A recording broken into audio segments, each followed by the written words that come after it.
If it's one thing that us true Sonic the Hedgehog fans can get behind, it is the simple concept of dividing handfuls of these games into multiple eras. Sonic Generations famously coined the classic, adventure, and modern eras as a fancy little bit of fan service to that game's benefit. But come on now, modern is a relative term. 06, Unleashed, and Colors were part of that era in Generations, and those games are all over 10 years old now. It's time to move on. With Sonic Frontiers completely shifting the expected gameplay style to this open world exploration idea, and Takashi Iizuka even stating that this will be, quote, that next step for the next 10 years, I would assume that we would all move accordingly and start calling that modern now. And I mean, it's not to say that we won't see this older gameplay style ever show up again, it's already in Frontiers, but I believe we can finally put a nice bow on what I'm just gonna call the Sonic Boost era. Unleashed, Colors with Ultimate, Generations, and Forces. None of this is good, Vector. That's why it's called war. Forces is a gift. From 2008 to 2017, this style has been dominant for nearly 10 years. And Sonic fans have certainly been through a lot in those times. Now, that's not to say those are the only Sonic games that were released during those times. Of course not. We got Sonic 4, Lost World, we got Rise of Lyric, there's all the Mario and Sonic at the Olympics Games titles. There's Sonic Athletics for Japanese arcades. I almost forgot about Sonic Athletics, how foolish of me. But I wanted to talk about the 4 main titles that all have a damn near identical primary gameplay loop, and really analyze everything about them. Like, literally everything. I have played a lot of Sonic over the last few months, so I am very on edge. Please don't test me. Obviously, if you have been following me for a while, you already know that I have played these games a bunch before. I've talked about them all separately in different videos over the years, either in individual reviews or showcasing a ton of creative mods in the case of Generations. But until recently, there hasn't really been a one-stop shop to experience this entire saga on a single console. These titles on their original releases were spread across the PS3 and 360, then the Wii with later more modern ports, PS3 and 360 again, but also on PC, then finally PS4, Xbone, Switch, and again, PC. And sure, you could always emulate Unleashed and Colors on PC to get an arguably better experience, especially in the case of Colors, but nothing really compares to an official release. You could very easily argue that an emulated Colors does compare very favorably to the Ultimate version, but you get what I mean. But even then, man, like at launch, Colors Ultimate was an Epic Store exclusive and not available on Steam, so even there's some shenanigans. As for Sonic Unleashed, well, this is where things get a bit more interesting. Praise Father Phil Spencer of Xbox fame, for he has done what was once thought to be impossible. In late 2021, it was announced that Xbox consoles would not only be getting their final batch of backward-compatible games, finally giving users SpongeBob Truth or Square, thank God, it's about time, but also introducing an amazing new feature with FPS boost on Series X and S consoles to Sonic and All-Stars Racing Transformed, Sonic Generations, and yes, Sonic Unleashed.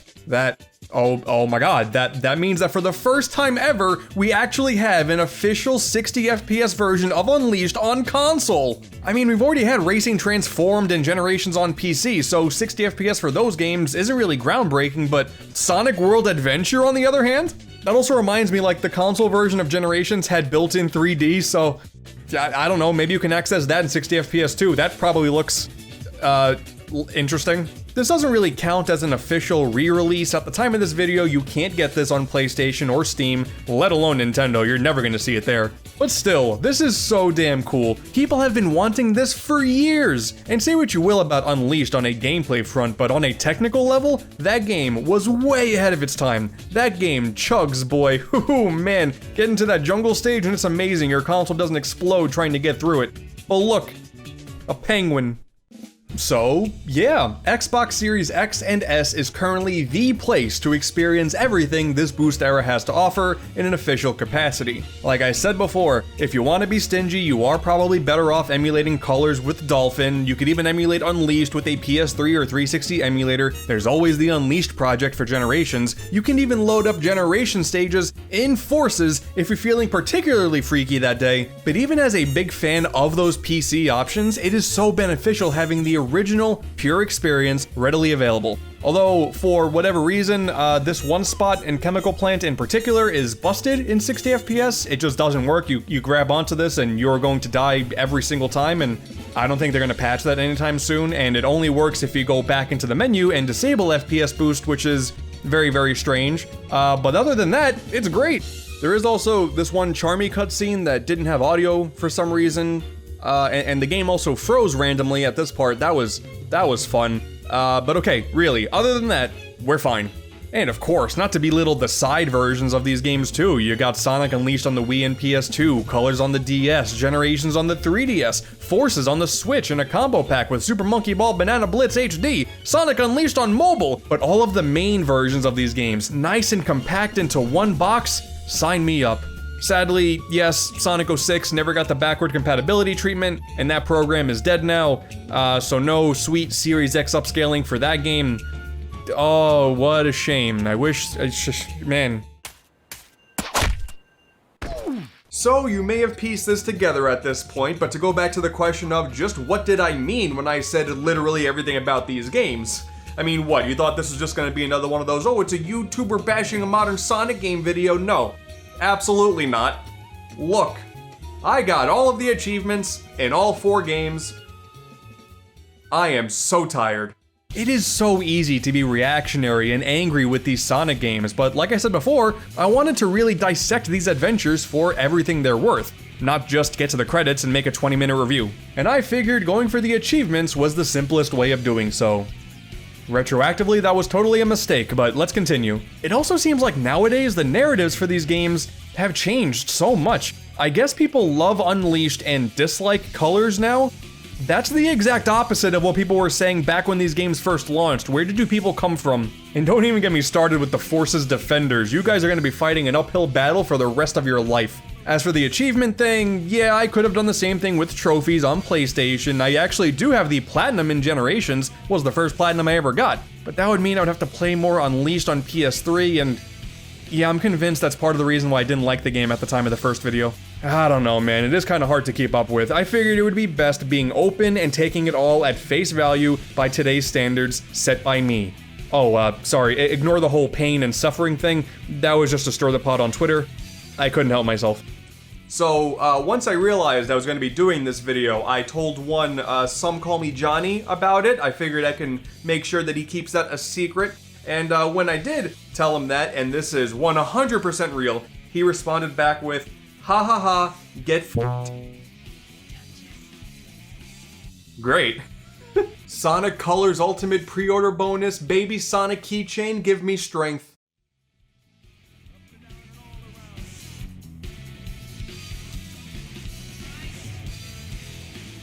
Let's talk about all the highs and lows of the Sonic Boost era. The music. The soundtracks to all of these games are really good. That's all I got. Just figured I should mention that now since it's not really gonna come up throughout the rest of the video, so... yeah. Praise be to Endless Possibilities, Rooftop Run, every version of that song, and the Metal Sonic remix in Forces. That's really good. Alright, moving on. The boost part. The glue that really binds these 4 specific games together is the way the main Sonic stages play out. Thanks to the fancy new Hedgehog engine built for Sonic Unleashed and used many times for future products since, whether it be in full 3D or a hefty amount of side-scrolling 2D, you can certainly go fast, that's to be expected, but once this little bar in the bottom of the screen fills up, you can decide you're not going fast enough and activate a boost to blast through at supersonic speeds. For some reason, the hot thing to say against this style was, oh, it's just boost to win, and that really couldn't be any further from the truth. Sonic has gone through so many different gameplay styles over the years, and I'm not going to try and convince you that this is the best or anything like that, but what made this a success was it being pretty easy to understand while also having a really high skill ceiling, rewarding your memorization of the stage layouts, learning what paths to take to shave off a few seconds of your time, and your quick reflexes to incorporate all of Sonic's new moves, like the slide, the sidestep, the drift. There is definitely a fair share of beginner's traps, things that hurt you because you didn't see them coming your first time through, and any instance of precise platforming, it's pretty obvious that this wasn't really built for that since it's really hard to be exact with your jumps. But damn man, if a really well optimized run of your favorite levels doesn't feel amazing. Being so focused on reacting to what's on screen with a quick split-second decision may not be the most user-friendly experience for a lot of people, but in an effort to really give Sonic a bit of a unique identity in the modern platforming world, honestly, I think this was perfect. This is where Unleashed and Generations shine the most, in my opinion. Both of these games feature a bunch of stages that do exactly what they need to, with really well thought out level designs that seamlessly blend together the 3D and 2D stuff while sprinkling in a bunch of familiar Sonic tropes like the loops, the grind rails, the strings of enemies to homing attack to. I know some people take issue with the fact that there's 2D in these levels at all, but considering that all of these stages are all about these constantly changing camera angles and attempting to place obstacles in a way that benefits said camera angles, the side-scrolling stuff kind of felt like a natural inclusion to me, and not just a means to appeal to the old school fans. Apparently this whole side-scrolling idea was to appeal to the old school fans according to old interviews, but I don't care. I said what I said. Aesthetically too, man, all of these levels just pop. The Unleashed approach of these real-world inspired locations and Generations melding popular stages from series past into one uniform style, I would go as far as to say that this is the best Sonic has ever looked and played. For every daytime level in Unleashed and all but Planet Wisp in Generations, this is pretty damn flawless Sonic gameplay in my eyes. And no, this is not an invitation to argue about ideal Sonic gameplay down in the comments, it's just my opinion. Let's get through this like normal people. Empire City, Cool Edge, and Rooftop Run in Unleashed, Speed Highway, Chemical Plant, and Rooftop Run in Generations. These are some of my favorite stages in the entire franchise. Now, on a more granular detail, between both games there are some minor differences. Unleashed stages are gigantic. Some of these spaces that you boost through give you so much wiggle room, and it's not like there's a million paths to choose from or anything like that. You're just free to move about as you please and not feel like you're restricted to a straight line. It does help that when you're moving quickly, I do feel like you have a pretty good control of Sonic's movements when you're going really fast. Not so much when you're slowing down, but when you're doing the primary boosting stuff, it feels good. And like I said at the top of the video, man, with FPS boost, running through the forest here, or running over the water with all these falling buildings, oh, it is smooth as butter on these consoles. It took 10 plus years, but Unleashed finally hit its true potential. It's amazing. I will say though, I am not a big fan of the QuickTime event pads that pop up from time to time. If you miss one, you're probably dead. But this is mostly because of me growing up as a Nintendo and PlayStation guy, so when the game tells me I have 2 seconds to press the X button, yeah, I'm gonna need a little bit more time. Generations, by comparison, is definitely a lot more focused, offering tighter level designs and obstacles that rely more on reflexes rather than, oh, I can see them from far away, better plan my moves. Trying to immerse you in these natural looking environments is not what Generations is going for, but hey, both of these games still do a really good job of what they're setting out to accomplish. As an evolution of the boost mechanic that we saw in Sonic Rush, or even just as a more advanced take of what we got in Secret Rings, it was genuinely surprising at the time to see a modern gameplay style that really felt like a true next-gen jump coming off of the adventure games, and nowadays, they are still a blast. As for colors and forces, well, things are a bit different there as well. The main gameplay is still the same, you go really fast and you have a boost option, but in the instance of colors, things are incredibly limited and restricted to side-scrolling, presumably due to the limitations of the Wii that it was originally built for. There was no way we were going to get the full scope of Unleashed on this console without shrinking the hell out of it for a dedicated version. And as for forces, the level design is boring and terrible, but we'll get to that. A shocking amount of people get way too upset when you call Colors a 3D Sonic game. It may not be as open and filled with options as the rest of the games, but I still think the game does a great job establishing these really bright and colorful areas with unique gimmicks and fun platforming. It is a lot of side-scrolling, that's true, but I don't know, I just wanted a fun game. I didn't really care about how that happened. The problem, the way I see it, comes from how the stages are laid out. In Unleashed and Generations, each world has primarily one level, with some side missions if you fancy. In Colors, on the other hand, each zone has 6 acts, and while 1 or 2 of them can justifiably be considered the main one, with the longest and most varied designs of the bunch, a lot of the other ones are just these slightly modified rehashes of those main stages, and in a much shorter capacity. When you start doing this incredibly basic platforming on boring gray boxes in a stage that takes like 30 seconds to finish, then yeah, I could see why some people are upset. For the record, I don't hate this, I totally understand, but I still enjoyed my time. It's definitely not ideal though, especially considering that even still, a full playthrough only takes about 3 hours. I think back in 2010, we were just happy to have a Sonic game that we could play from start to finish and it didn't explode.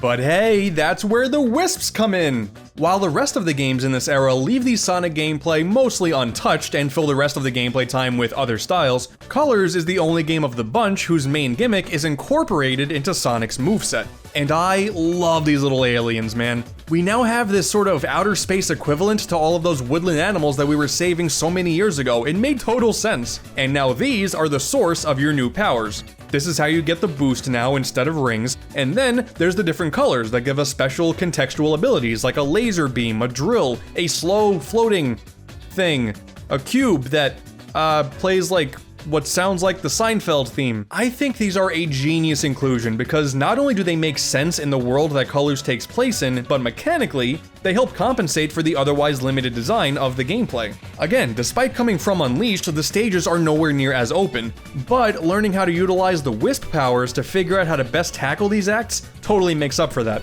And that is why Planet Wisp in Generations is so lame. They were trying to take the design philosophy of Generations and shoehorn in just a single Wisp with the rocket one in a level that's just now needlessly longer than the rest when it could have been the best stage in the game. The beginning parts of it when you're running through the grass area, it's amazing, and then you get to the factory and it's a really sour note to end that game on. They definitely fit the best in Colors. And also, I'll be totally transparent, I'm a bit more willing to forgive Colors just because we're bombarded with these creative level themes thanks to this whole outer space amusement park idea. I love that, and these simple attempts to get all of this across on a console that was basically just two GameCubes duct taped together, it's so admirable. It's the Nintendo fanboy in me saying, you know what, you did a good job. And that's also why I am not willing to forgive Forces at all. So I understand, okay, I get that it is such low-hanging fruit to complain about Forces, so I will keep this brief to not be too much of a broken record here. But in the game's credits, we have 3 level designers that are listed. The lead, who moved over from Lost World, and the other 2, whose first ever Sonic levels were in Forces. At this point, I think we can objectively say that this game was not given the proper resources to actually be good. Mechanically, yeah, things are more or less exactly the same, but the stages are just so short and flat and boring. It doesn't matter how far into the adventure you get, the Sonic stages never get interesting. It actually does feel like the boost to win nonsense that the other games were accused of, but wasn't actually true.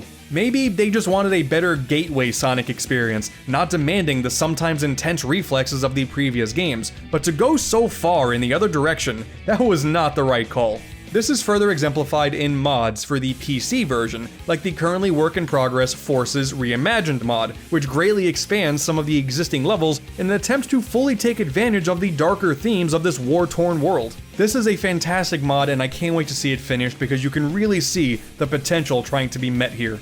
But that being said, it's not like all of the stages in this game are bad. I kinda like Egggate. Like, the music is really good in that, and I like the aesthetic of, like, you know, grinding into space. That's kind of cool. That's it. That's like the only stage I liked. Luminous Forest is incredibly bland and dark and ends with a snake-based quicktime event where you don't even need to time your button presses. You can kind of just press them whenever, and you'll progress just fine. You'll just get less points. Oh no. Metropolitan Highway has this one segment that actually punishes you for boosting. That's great. And don't you worry, if you weren't tired of Green Hill Zone showing up here once again at the start of the game, it's okay, Chemical Plant is here too! This was excusable in Generations and even Mania to an extent, since those games were celebrations of Sonic's past, but when we're trying to look forward, and the original stages don't have much positive to work on, then yeah, that kinda makes those inclusions sting a little bit more. In Unleashed and Generations, you need to constantly be ready to pull off moves to react to what's coming next in these grand stages that all feel like natural environments, but in Forces, that's simply not a thing. Also, don't really like that Wisps are being shoehorned in as the boost item in this game. It goes completely against their original purpose. How are they now on the main planet when they're supposed to be in outer space? Yes, this is worth being upset about. And why were they in Lost World too? And why did they add a stupid ghost one to Colors Ultimate and it's not even good? The parts of the level where you use it are like broken. Sorry, I'll calm down. In general, while the level design philosophies may have changed from game to game, the quote modern Sonic gameplay style proved to be really fun. Colors, and especially Forces, may not have shown that style in its fullest potential, but the highs of Unleashed and Generations make it all worth it. And I am so happy that mods for the PC version and even the cyberspace levels in Sonic Frontiers will continue to explore this idea going forward. Sonic, but different. According to early interviews for Unleashed, and I'm also paraphrasing here, due to Sega doing so much to build these large, elaborately designed stages only for you to blast through them incredibly quickly, well, they needed additional gameplay styles of equal quality to ensure the game doesn't take like 30 minutes to complete. Colors managed to avoid the whole alternate gameplay thing, though once again, we have the whole reusing level thing instead, so it doesn't really count there. Now this is where we get to go over the Werehog for Unleashed, Classic Sonic for Generations, and the duo of Classic Sonic and the Avatar for Forces. Coming hot off the heels of the adventure games 06, Secret Rings, Black Knight, Rush, and Riders, fans at the time were definitely letting it be known to Sega that they were sick of Sonic's ever-growing lineup of friends. There were just too many of them. You already threw a crocodile at my face, now I'm expected to like this thing? I think Chip is a chihuahua, I don't know. On one hand, yes, I kinda get it. Once you start making friends with a sentient sword instead of giving Blaze the cat more screen time that she deserves, then maybe start dialing things back, but I never really had an issue with the series having a really robust cast. These characters used to provide unique features that Sonic himself couldn't perform, which is what they're supposed to do. Like having Chip in Unleashed, he's fine. Not the most exciting character in the world, but he's a fine enough friend for Sonic to pal around with on this adventure. Though,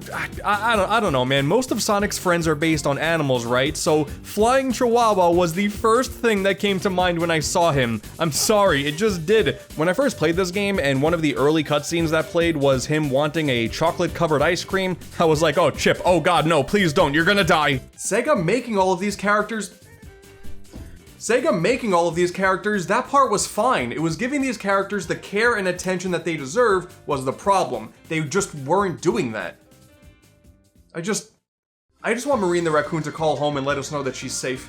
But the true fans only like the Sonic stuff, right? Oh, Tails is in a mech now, going fishing as a cat? Gross. Finding hermit crabs as a detective agency? Nah, man, we only like Sonic. And I guess at that point, Sega became too afraid to do things that aren't just Sonic, so now we have furrier Sonic, younger Sonic, and customizable Sonic with a gun. Cool. Now to Generations and Force's benefit, we have characters that are pseudo-parallels to the primary modern Sonic. The big lanky blue boy we're so familiar with nowadays plays so much differently than the stout blue child from the 90s, right? Well, why not embrace it? Classic Sonic is here. No boosting, no drifting, no homing attacks. At first. It's up to you to simply spin dash and platform in side-scrolling fashion. And this is great, honestly. No, it doesn't feel exactly like it did in the classics. If anything, this fits square in the middle of Mania and Sonic 4, which was really, really bad if I need to remind you of that. But the stages are all designed well enough with this new engine in mind to equally match modern Sonic's approach of reflex and exploration-based gameplay. Like, one of the best things to pull off as classic Sonic in Generations is a ridiculously fast spin dash at the push of a button whenever you want to, instead of needing to stand still, hold down, and then press jump a whole bunch.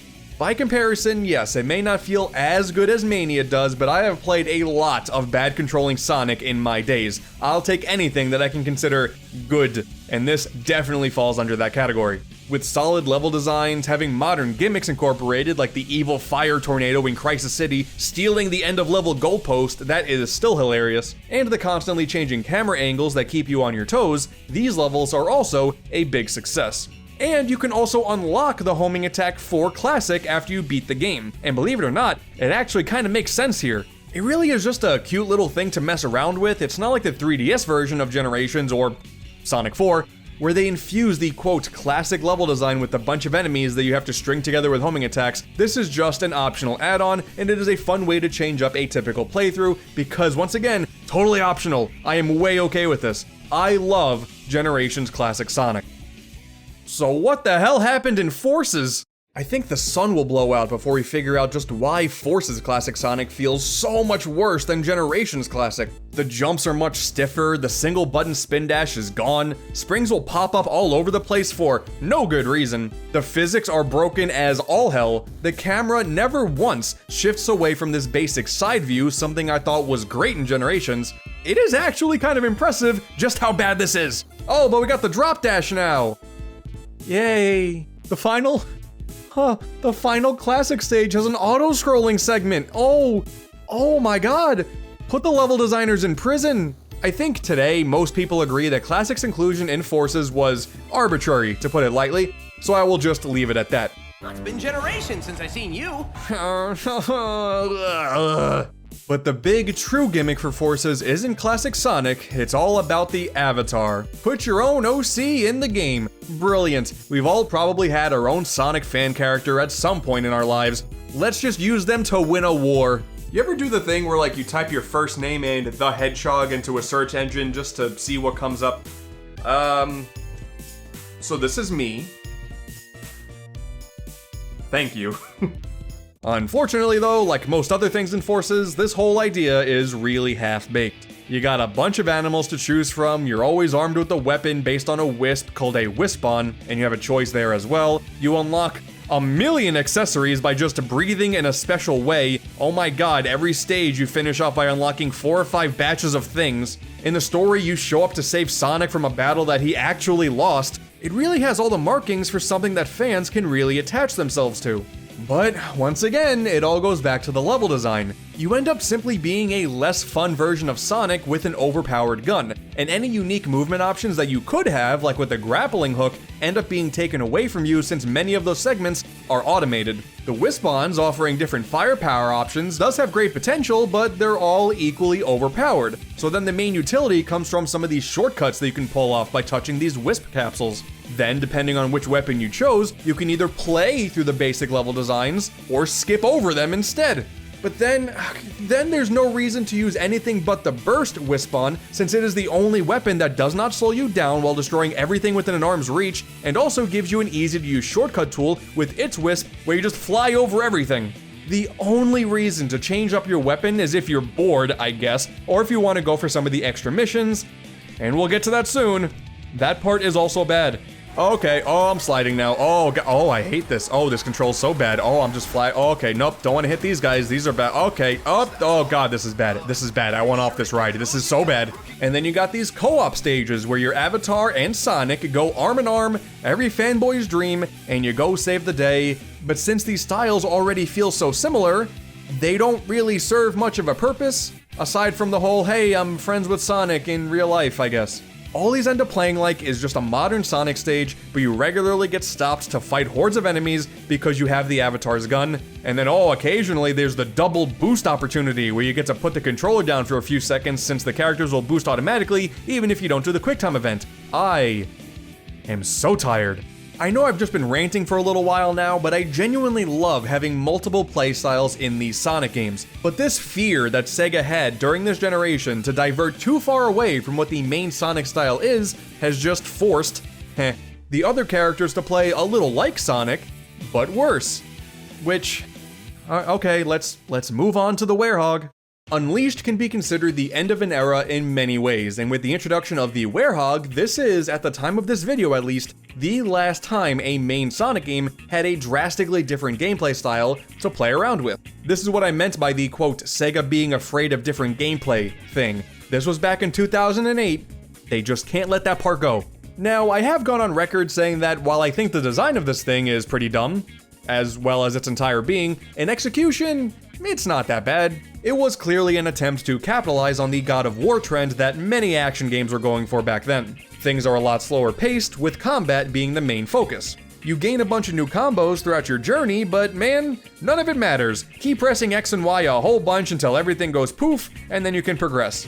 But there are a lot of positives here. The nighttime aesthetics are really pleasing, each stage manages to stand out with gimmicks that are either unique or bounce off of similar gimmicks in their daytime counterparts. And outside of all of those incredibly stupid and annoying tightrope walking segments, the platforming is serviceable. Not great, not bad, just fine.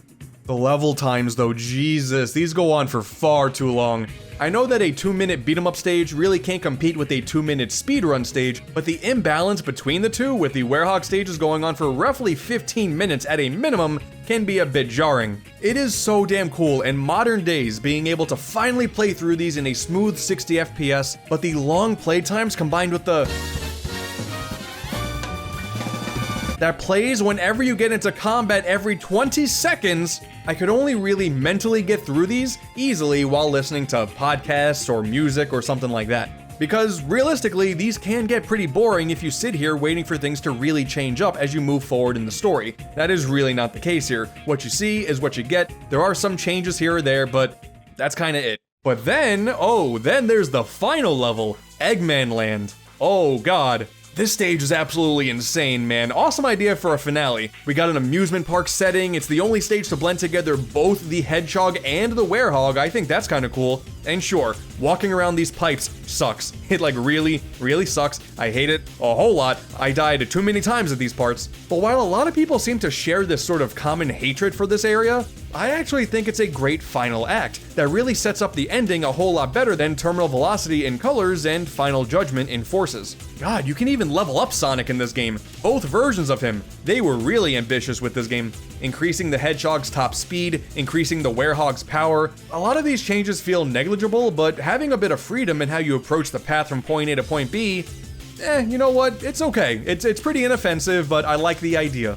And also, at the very least, the nighttime stages do go a long way to make Unleashed's world-traveling adventure feel a lot more complete. Between the daytime and nighttime stages, the NPCs that are littered throughout, as well as the hub world exploration and the couple of flight stages, this is arguably the most immersive experience the franchise has ever seen.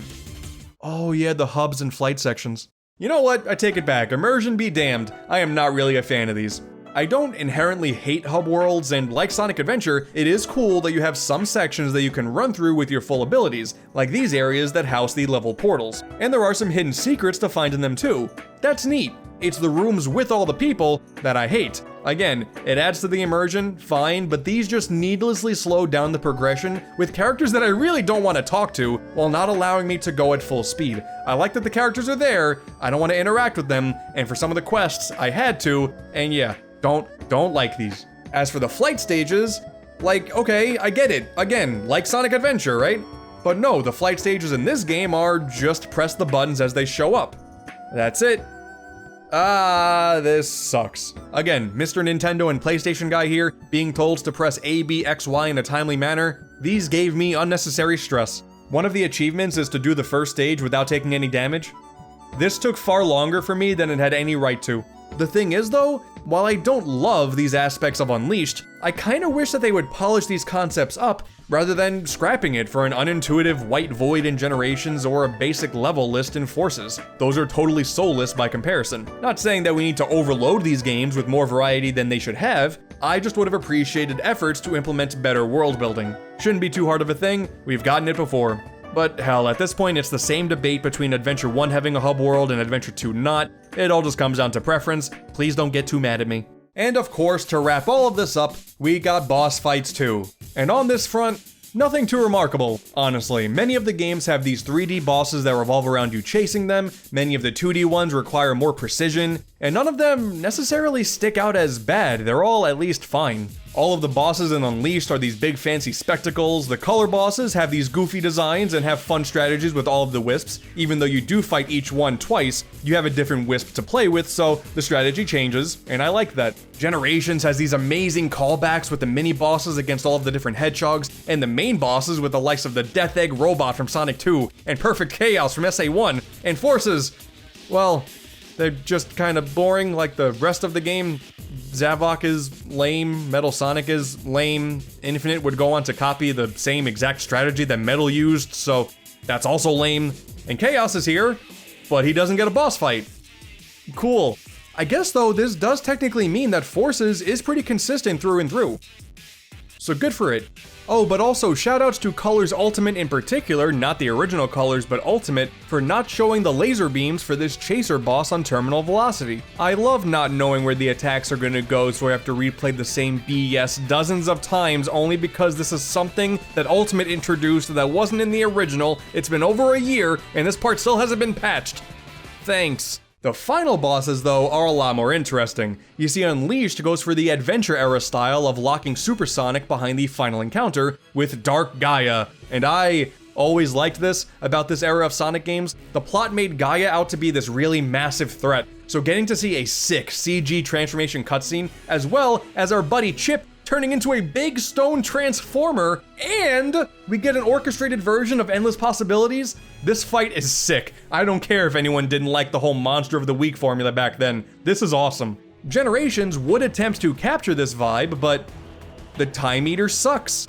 Its attacks are nonsensical, the music is really boring despite having a remix of Sonic Boom in the soundtrack already that would have made a lot more sense. And if I hear anybody warn me of a homing shot one more time, I'm gonna rip my ears off. Colors, on the other hand, is a lot simpler. It stuck to just Eggman. But with that simplicity, we did manage to get a pretty neat encounter that, again, utilizes the Wisps in a really cool way. I am a big fan of a final boss that uses the powers that you have had access to for the entire adventure. Hello Wario from Super Mario Land 2. And once again, we have an orchestrated remix of the main theme song. Love this, it's so good, and clearly, Sega really liked this fight as well, since they would kinda reuse it in both Lost World and Forces. Oh god, why?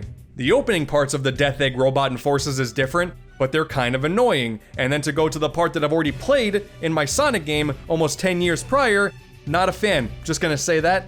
But to be fair, to Force's benefit, if you choose to not do the final double boost at the very end of the fight, you will just end up running endlessly until you decide to try again, without a threat in the world as the music stays on like one weird wobbly note. I hate this stupid game. But with all of that said, this has been the bulk of what makes these Sonic games tick. From what I can gather, most people tend to play through only the campaign and reminisce over only the primary Sonic gameplay. So under those metrics, we can really judge what was and wasn't a success, regardless of whatever the consensus was at the time of release.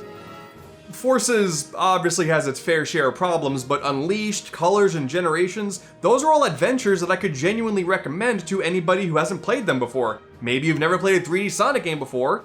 Those are great entry points, I'm not gonna lie to you. Forces, maybe with some drinks, I could be convinced to go through that game again, because at that point, I have nothing to be afraid of. So now, it's time to complete them. The Generations Museum. Alright, so this isn't technically part of the completion process, but I don't know where else to talk about it. Shut up, let me live. You see, all of these games have the very typical cutscene viewer, music player. Unleashed even went the extra mile and had a full-on bestiary. But going with the franchise celebration theme, Generations' little museum here is something a little more special. There's a model viewer, but they all have these cute little blurbs about the characters, that's nice. There is a ton of concept art to look through. There's a music player, and while the actual level music of the stages in the game isn't here, which is strange, there is a chunk of 50 unique tracks that consist of music from the entire franchise. Sometimes it's pulled from the source games, and that's kinda whatever, but oftentimes there are slight remixes too. You got Toxic Caves from Spinball, Neo Green Hill from Advance, Route 99 from Advance 3, and hell, even Race to Win from Rivals 2. Why not? And even weirder than that, there's the secret trophy room. I feel like nobody remembers this thing, and I can't blame them. If you hold select on this specific spot in the museum, you will get sucked into another dimension where you can input codes for even more character models. This is very strange. It's not like Sega ever gave these codes out, they just ended up being shared online one day, and that was it. We had access to all of them. I don't understand the purpose of these. There is no reason to actually input them besides just looking at them, but hey, shout out to my boy Cucky. Can't forget about my boy Cucky. Completion, the kinda fun stuff. Hey, did you know that you can unlock Sonic 1 in Generations and it has incredibly botched audio? Neat. Everything that we've discussed thus far has been the standard runs from the title screen to the end credits. But oh, you know, there is a lot more to dive into there. Collectibles, of course, for when you don't actually want to go fast and you want to comb through all of the levels meticulously instead. And that's on top of getting as many S ranks as possible. Oh boy. I mean, that's a pretty easy task, all things considered. Go fast, don't die. Chances are, you'll be fine. In the case like Forces, you can even die a few times and still get the S rank. You'll be fine.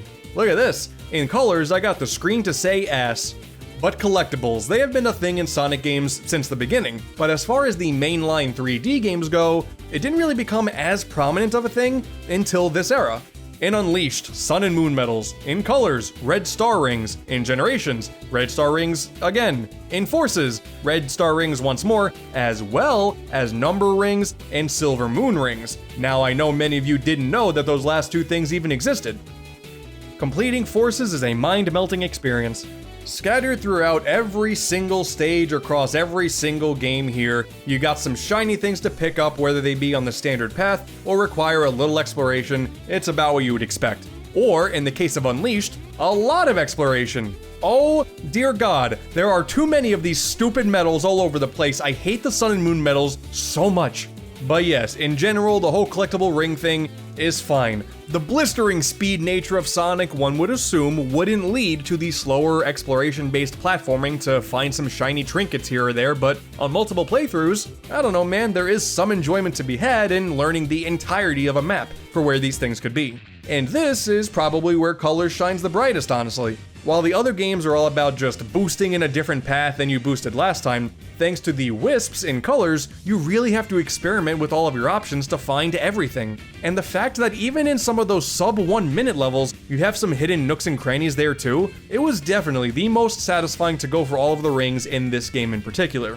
These also encourage replayability naturally because you often unlock powers in later levels that will unlock paths in previous ones, kinda like the accessories in the adventure games. It also helps that the game will tell you exactly which coin you got at the bottom of the screen, so you have an idea of which one you missed if you do miss one, and thank God, this is something that Forces actually managed to get right as well. The other games though, well, they only tell you in the menu, needlessly making the game longer since I end up needing to finish the level first before realizing, oh okay, it was the second one I missed, okay cool, got it. Great. On top of that, since Forces levels are so short and lame, getting those rings is easier than ever. Look at that. The game got multiple positives in a row. Although, even then, God, this game is stupid.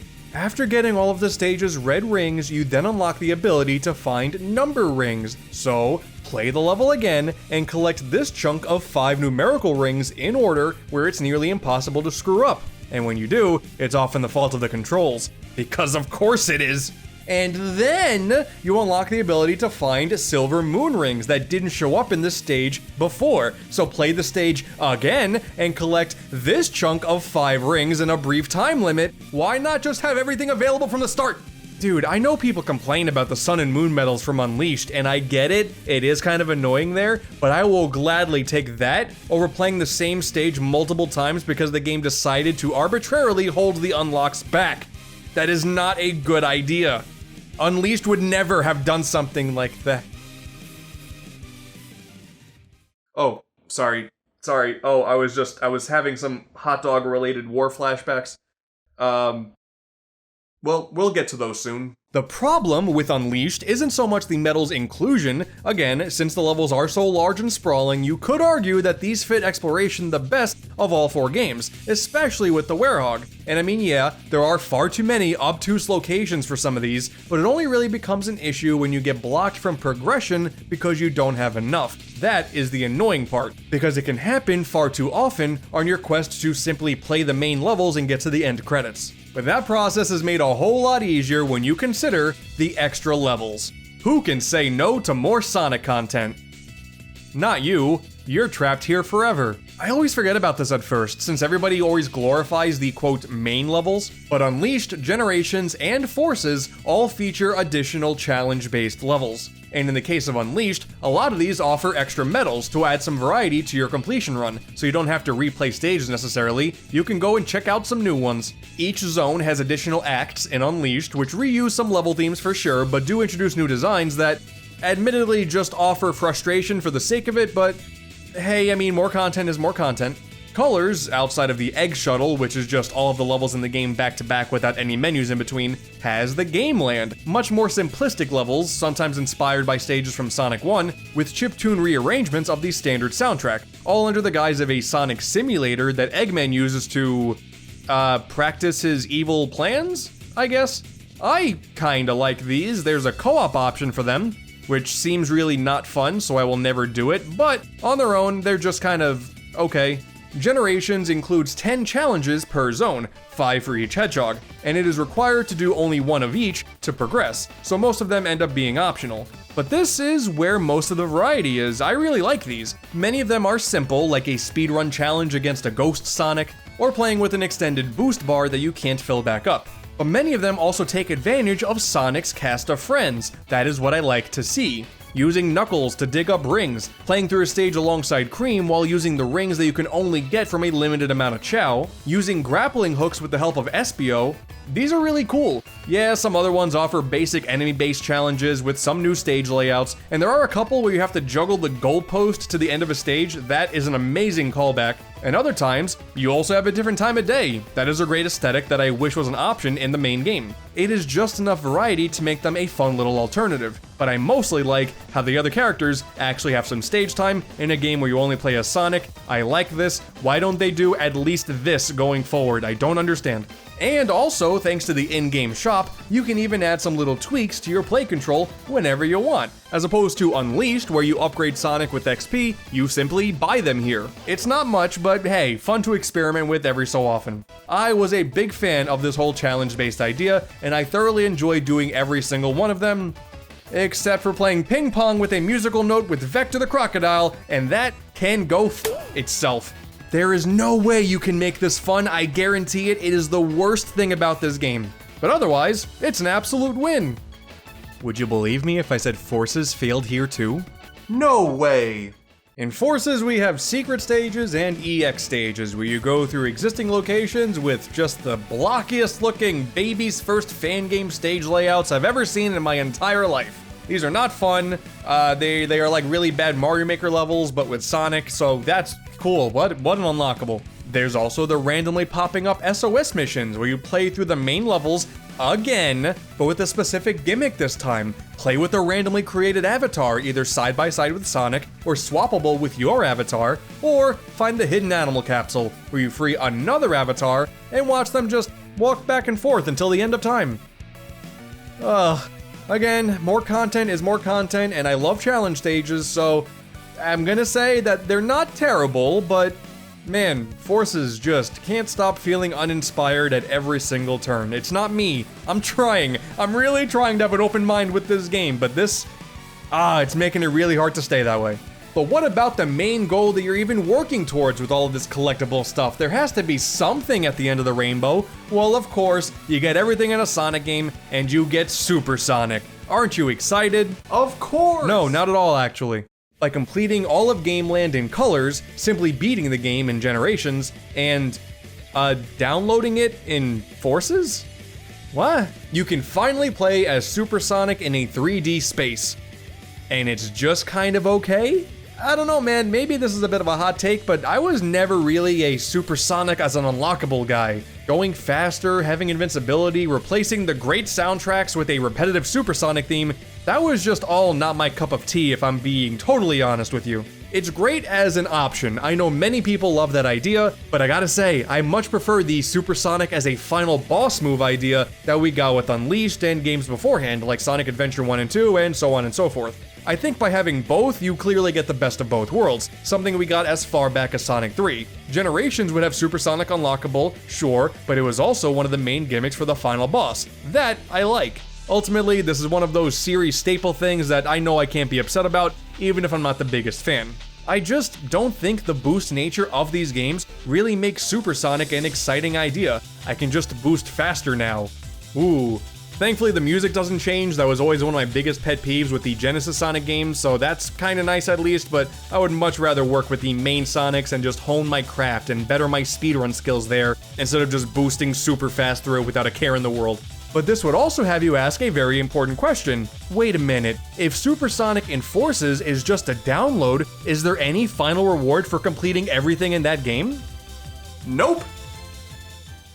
You try and convince me this game is good, I'll wait. Okay, all things considered, for a platformer, I think factoring in every playable stage and how the collectibles are handled to be important. Personally, I always wanted to see how much unique content a platformer has to offer. I know that not everybody goes for all of the collectibles in every platformer ever. There is usually an excess of these things, so the typical player isn't forced to do every little thing to beat a game, and that's why a game like Mario Odyssey is so much fun to plow through at your own pace, but when you start going for all the moons, it starts to really slog, because that's not the normal thing that you really should do unless you're crazy and just need to see everything, else you'll be upset. So for Sonic standards, Unleashed and Generations, expanding on the main levels with either challenges or gimmicks is, in my eyes, the ideal way of doing things. It's the same thing that Sonic Adventure 2 did by having 5 missions per stage. Most of them are optional, and I really like that, and I'm sorry for all of the SA2 comparisons. I'm a Sonic fan, I only like one game.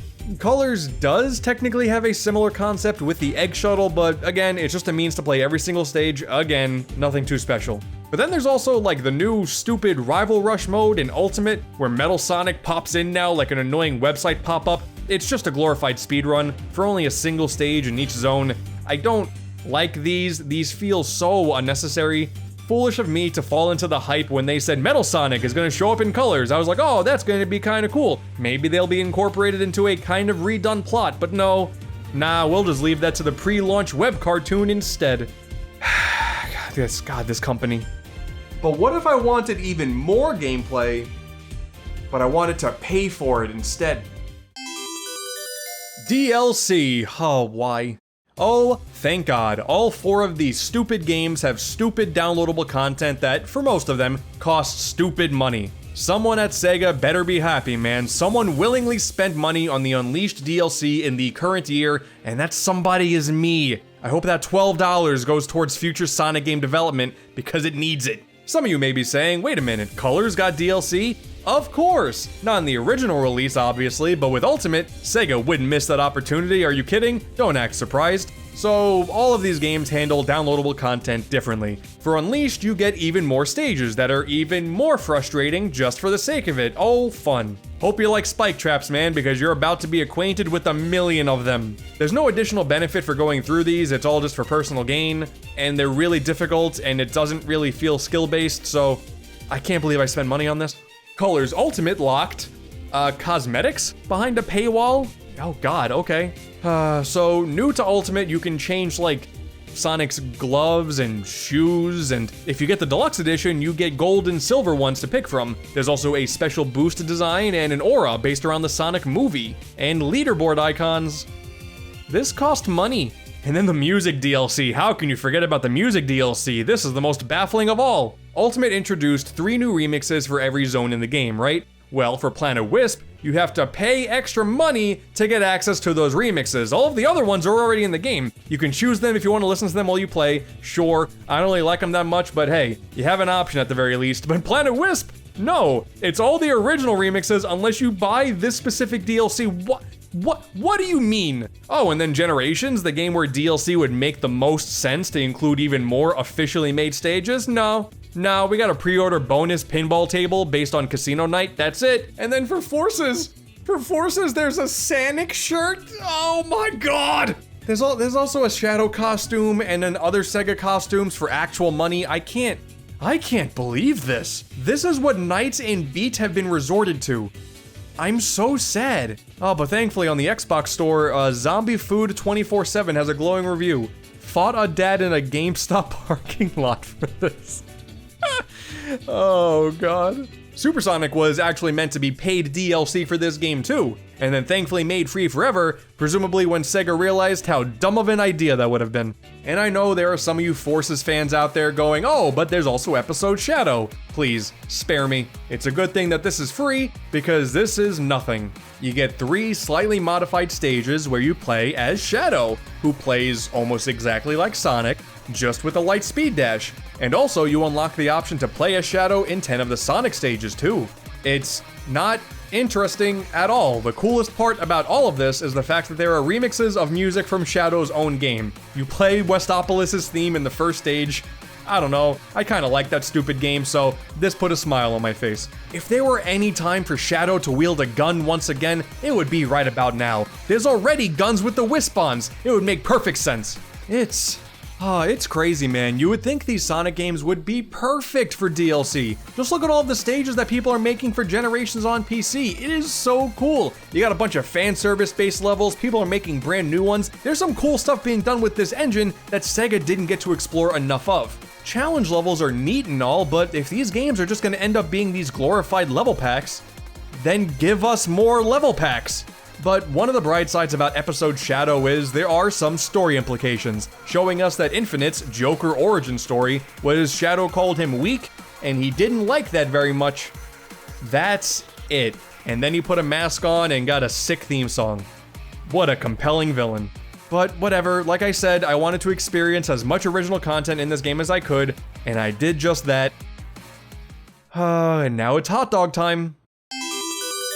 Completion. I just want it all to end. My god, do these games have you do the most mundane stuff to go for full completion.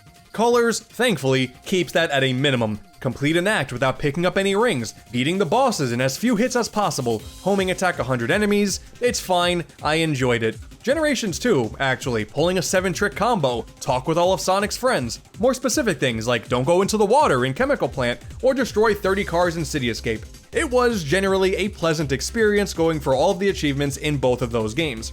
People seem to have a major issue with completing the final boss of Generations without taking any damage, but actually, if you just time your dimension shifts a little bit better, you'll be fine. It only took me a couple attempts. It's Forces, and especially Unleashed, that should burn in hell. Forces has a huge list of missions. Oh, you didn't know? Of course not. You probably have a soul. Oh, what's that? You hit 3 enemies with a homing attack in a row? Good job! Now do 5. Even though you probably did 5 when you did the 3, nah, do it again. And also, now kill 3 enemies with a spin dash as classic. You've probably been doing that this entire game, but only now will it count, I promise you. They lock missions behind other missions, despite those missions likely already being accomplished with the previous missions. It's like the numbered rings and then the silver rings. Why were they so dead set on padding this game out if you wanted to complete it? The same goes for the Wisps. Just equip all of them and then destroy some enemies and then go back to the weapon you actually want. That's it. That's the whole process of completing this game. You got the expected ones like speed runs and S-rank missions. That's all fine and dandy. Pretty standard stuff. Once again, since these levels are incredibly basic, that part was fine. But then there's fully maxing out the gold medals as each avatar animal, and oh boy. Now, if you're like me, you likely created one avatar at the start of the adventure and stuck with it until the very end. Nope, wrong move, idiot. What you were supposed to do was make a new avatar for each animal and then grind this one specific stage over and over and over again to accumulate points. But make sure to do it within this special EXP bonus window where you only have like a half hour of time where your points are multiplied because you jumped as Modern Sonic or some garbage like that. This sucks. Oh my god, I hate this game so much. Because even then, if you changed your avatar every time you maxed one out, you still would not be done by the time you saw the end credits because the game is so short. If you do what I do, and I highly don't recommend it, you will end up blasting through this same short stage like a million times over the span of like a week because you want to take advantage of those EXP bonus windows so you don't do it longer than you already have to. But hey, bright side, I guess, I got my time down to 20.49 seconds. I understand the appeal of speedrunning now. Look, 88th on the global leaderboards. I did it, Mom. And then, Unleashed. Oh, Unleashed. I never want to see a hot dog again for the rest of my life. Getting high scores, collecting souvenirs to give to Professor Pickle, defeating a bunch of enemies, gather a bunch of rings. Sure, that's all fine and dandy. Then there's like this weird ghost quest that you can go on where you take a camera and you find people who are cursed at night only to battle some enemies in the hub world. Okay, sure. And on top of that, NPCs often have side quests, sometimes ones that are just revolving around a whole bunch of text, like this love story revolving a girl looking for her prince who can be anywhere in the world, and it's up to you to find her love. Okay. Sometimes ones have their own little mini challenge levels with unique designs, and sometimes medals. They don't tell you which ones have medals until you get to them, so I had to use a guide. There was no way I was doing every single one of them because a lot of them give you nothing. And yes, all this means is, if you didn't know until now, the Sun and Moon medal collecting, for all of them, is absolute hell. But nothing compares to the hot dog missions. I swear to God, I'm gonna punch this dude in the face if I ever see him in real life. For every single main level, this piece of shit has the audacity, the gall, to have you play through the nighttime levels 6 additional times and the daytime levels 9 additional times, all with arbitrary goals like a high ring count, a high enemy kill count, a low health bar, and all of this with no checkpoints. Oh, what's that? You lost 10 minutes into a nighttime stage? Sorry, not sorry, do it again. I knew these were gonna be annoying when I got into them, because every time you look at anybody even entertaining the idea of completing Unleashed, they always tell you that hot dogs are the worst thing on the planet. They've been saying this since 2008. But I had no idea just how bad these were. Even in the easier stages early on, it's not even like they're overly difficult, but playing them over and over with nothing changed, I was driving myself insane. It's not even like the ring counts are typically difficult. You're gonna surpass the goal for level 3 easily, but because it's level 1, doesn't matter. Do it again, and then again. It's the worst. Oh God, I hate this. And it's usually Eggman land that gets the most flack, and understandably so. The stage is already long. A typical playthrough when you don't know what you're doing and there's a lot of deaths, it could take upwards of a half hour, maybe 40 minutes, like, it's kind of intense. So when you get to the hot dog guy and he's like, oh yeah, finish the level in 75 minutes, there's a good chance you may pass out from seeing that. But if I'm being completely honest, the fastest route is actually super easy to figure out. It still takes like 15 minutes, it is a long stage, and dying certainly sucks, but if you're even slightly committed to doing these stages in the first place, then yeah, it's actually totally fine. There are more annoying stages like the longer nighttime cool edge. The daytime rooftop run has an abnormally strict time limit. I did not like doing that one on its final level. Sometimes the homing attack straight up didn't work in Dragon Road. That was awesome. Jungle Joyride simply existing with the expectation of getting through it without a single death. Oh boy, these examples were far more stressful than Eggman Land. But I did it. It added like, I don't even know, like 10 plus additional hours to my playtime, but I did it. And I'm an emptier husk of a man as a result. And even when I was done with all those, there are some achievements revolving around maxing out the levels of every aspect of the Hedgehog and Werehog, which, thankfully, did become pretty straightforward after doing all of those stupid missions, but I would hope by beating the game and doing all of those missions I would have been done, but nope. Nah, of course not. Don't even consider going for these if you don't plan on doing the hot dog missions. Oh my God. I had to grind even more so after completing those missions to force 1,000,000 hot dogs down stupid Sonic's throat to get past the finish line. I can't imagine how much time it would have taken if I didn't do them. Oh yeah, and there's like a food system in this game too, where there are shops where you can buy food and then feed them to Sonic or Chip if you want to. There's an achievement for that. Okay, it's mostly to feed Sonic to give him experience, but the most XP came from these hot dogs. And how did I afford all of these hot dogs? Well, because I was stalking this Wentos guy around the world to buy items at a low price and sell them at a specific shop for a high price, and then I overloaded the hot dog economy naturally. Completing this game takes like 50 hours. Sega should go to jail. So, yeah, man, I mean, if you had any doubts that I was actually not going to be looking at every single thing in these games, I hope by now I put your concerns to rest. That's exactly what I wanted to do. It's not bad. Oh God. I forgot about the stories. The deep Sonic lore.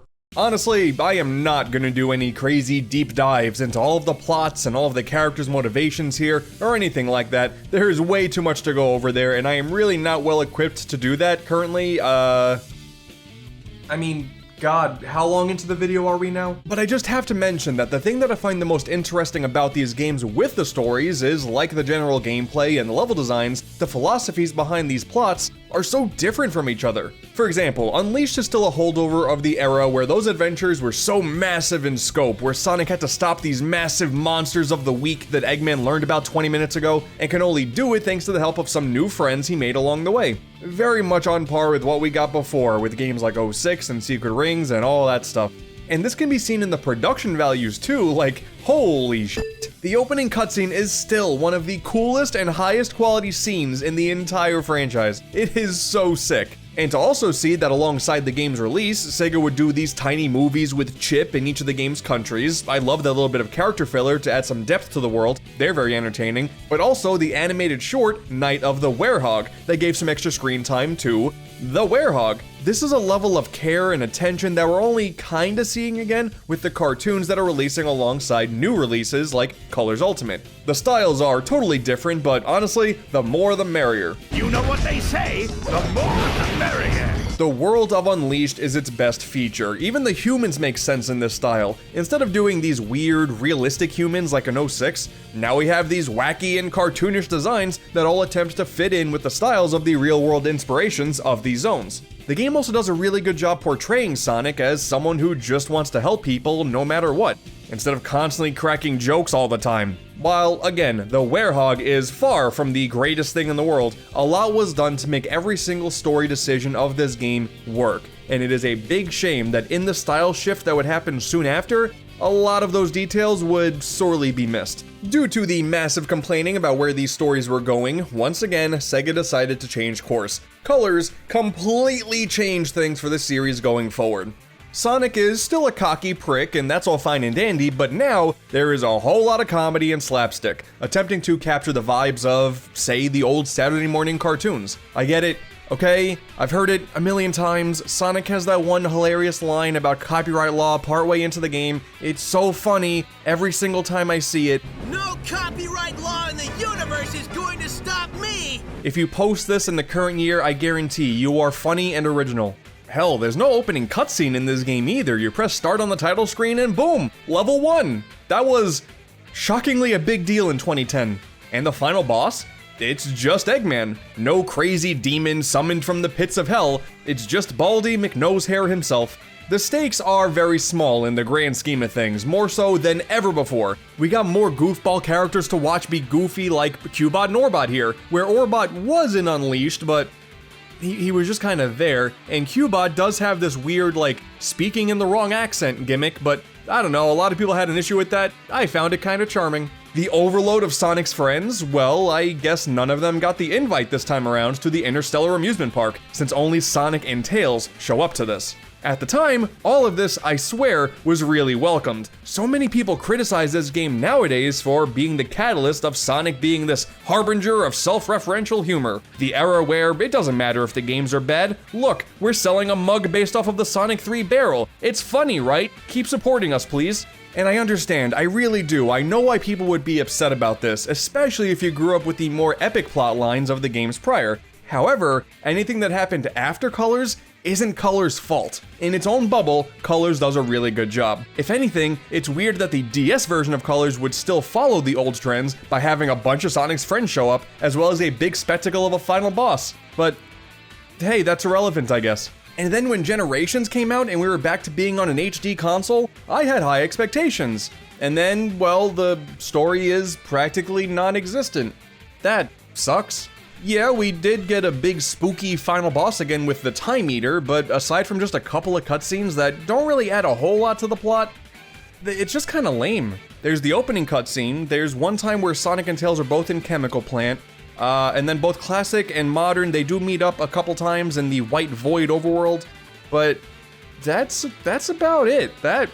Wow, that sucks. The writers that were brought on to do Colors were brought on to do Generations as well, and like, I don't think they wrote anything for this game. We had all of the opportunities in the world to do a ton of callbacks and references. I don't know, maybe you finish Crisis City and call attention to the fact that it's technically non-canon thanks to the actual ending of 06. Something! That would have been great!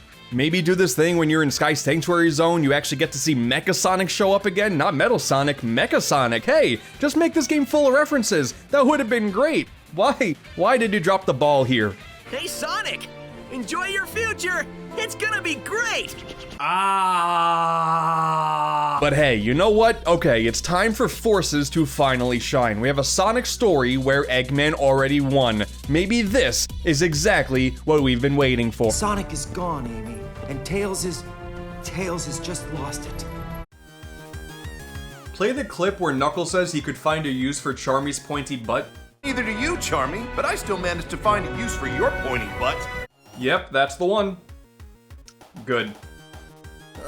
Sonic gets tortured for a few months only to show up again, wisecracking jokes like normal. Tails is a pathetic weakling now, despite clearly being able to fend for himself in earlier games. Classic is so shoehorned into this plot, it is insulting, especially since now he's like from a different dimension and not a timeline jump. What do you mean? Infinite had the potential to be one of the series' great villains, only to go down without putting up much of a fight.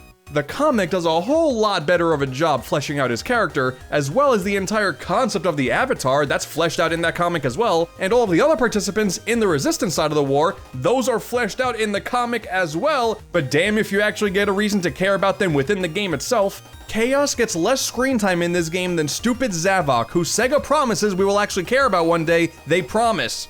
All of the claims that you've probably heard over the years about Forces being filled with lost potential, I can only echo here. Like I said earlier, Forces was not given the proper resources to actually be good. And all of these massive storytelling differences between all four games really exemplify one of the core problems with, quote, modern Sonic, the inconsistency. One of the reasons why so many people are nostalgic for the adventure era stuff and even things like the storybook games and 06 of all games is that no matter the decisions that were made for the gameplay, the overall gimmicks, some of the story beats that were definitely a little weird, it didn't matter. They were all presented with confidence, and by doing so, garnered a niche fanbase that would eventually grow up and be very vocal about what they liked and didn't like. And we're seeing that now because people like 06, and that is very weird to see. Sega would regularly commit to their decisions, full stop. The voice actors that people would often criticize would improve. The CG cutscenes were always top-notch, and the villains in these stories gave the characters just enough motivation to see things through to the end. Color started to scale things back for sure, but in Generations, Forces, and even games that were released at a similar time like Lost World and Rise of Lyric, you can tell that it is simply not the same Sonic. So I don't think you're going to end up seeing the same vocal nostalgic audience grow in the same way that we see 06 and Unleashed now. Man, Unleashed was so disliked back then and now people love it. It's such a weird thing to see, man, but I understand now. Unleashed was built with confidence. So, fingers crossed for Frontiers and all of the adventures going forward.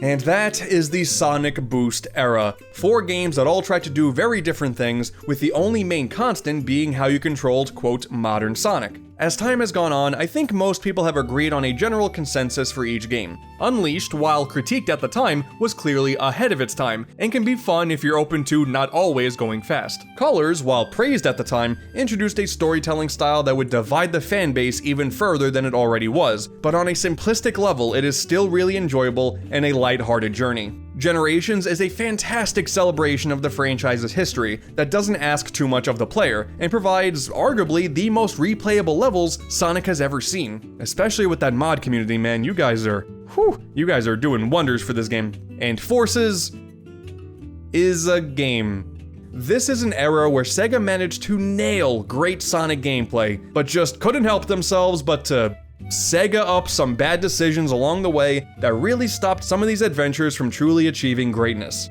Now, with all that being said, I am also aware that most of this conversation has been pointless. Having these games readily available on Xbox now is super cool, but it's not like this video was gonna sway anybody towards or away from going on the same completion quest that I went on. By the way, don't do that. But considering that we will clearly never be free of criticizing every single aspect of a Sonic game in the time leading up to a new release, I thought it would be interesting to take a step back and look at what Sega themselves considered complete, and have a better list of talking points as to what a Sonic game should or shouldn't do. However, this is also the same company that screwed up the names of the songs in the DLC part of the sound test for Sonic Origins, so it's not gonna matter anytime soon, is it?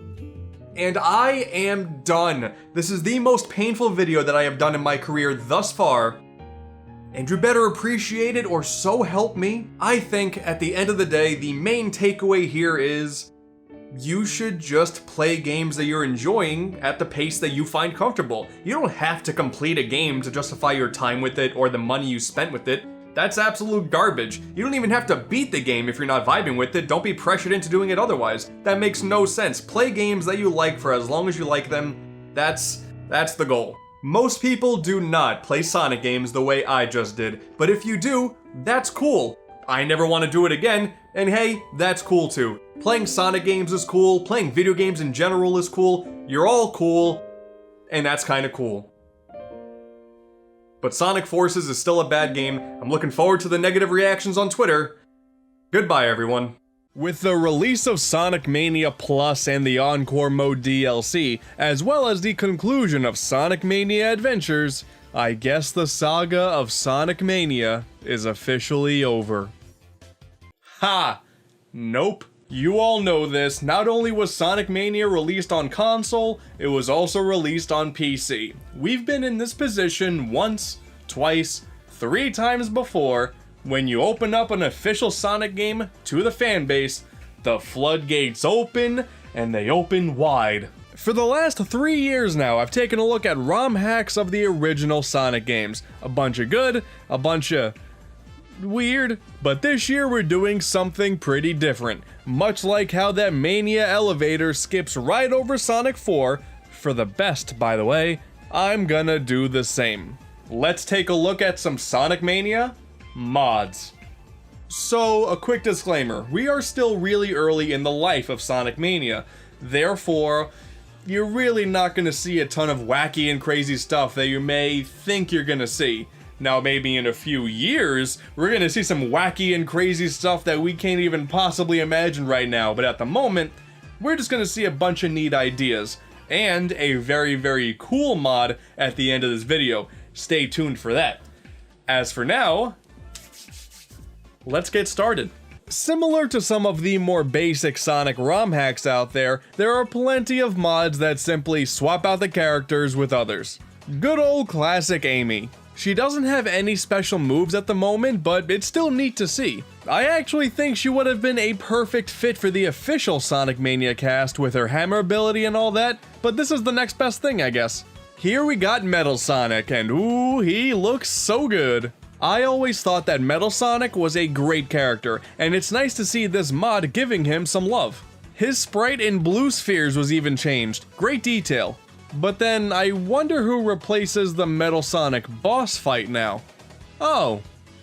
Huh, apparently there's a Metal Sonic 3.0 from Sonic Rivals 2? Okay, yeah, sure, why not? If Sega's never gonna acknowledge him again, someone has to. Oh my god, it's Sonic.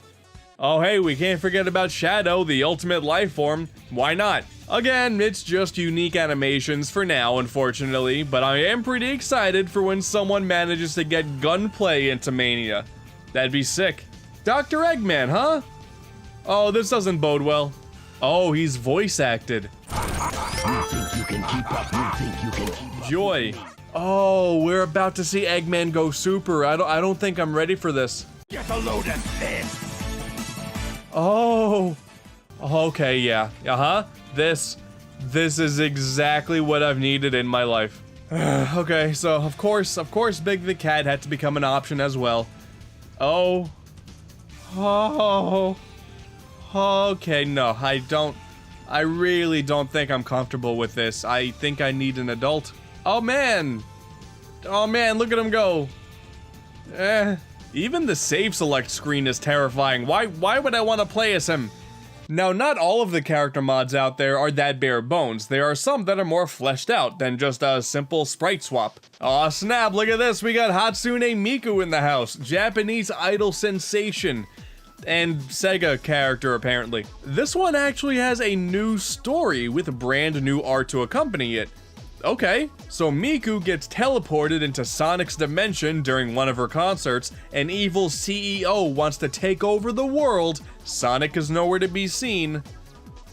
Go. One of Miku's official costumes is actually a Sonic one, so this canonically makes sense. The mod then goes on to just be Sonic Mania, but hey, points for an original concept. But this is what led to my surprised face. Once I got into Chemical Plant Zone, the music then became a blend of the original music remixed with some Vocaloid tracks. So here's a bit of an inside scoop on the good old AntDude here. I actually really like those Hatsune Miku Project Diva rhythm games and how overly ridiculous Japanese they are, so hearing some of the more catchy songs remixed in with Sonic music was oddly satisfying.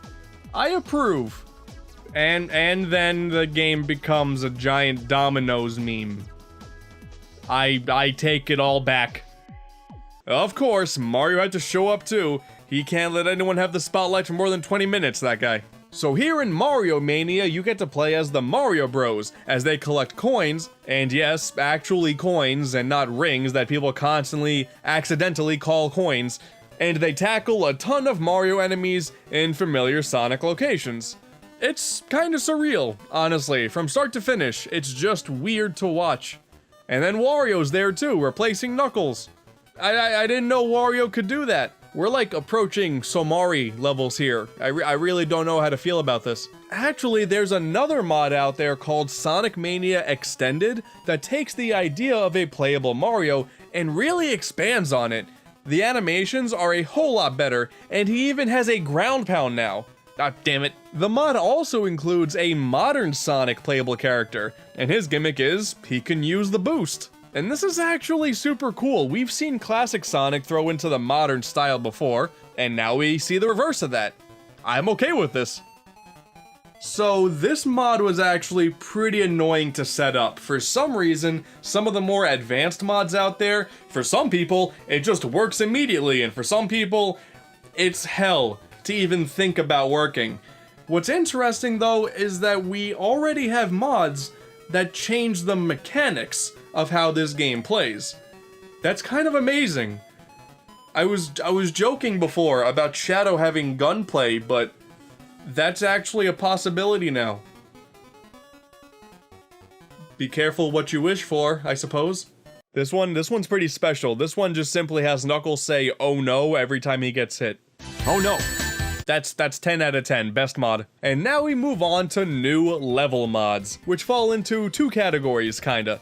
First up, we got a bunch of levels just ported from other games. Some slightly modified, some mostly unaltered. And since I've basically played all of these before, I didn't think that these would be all that neat. I figured they would be unnecessary since they're already what I'm used to. But Mania controls so well and everything moves so smoothly that it still felt really good. Some aspects of some of the levels did get changed to fit Mania a little bit better, but that is hardly anything worth complaining about.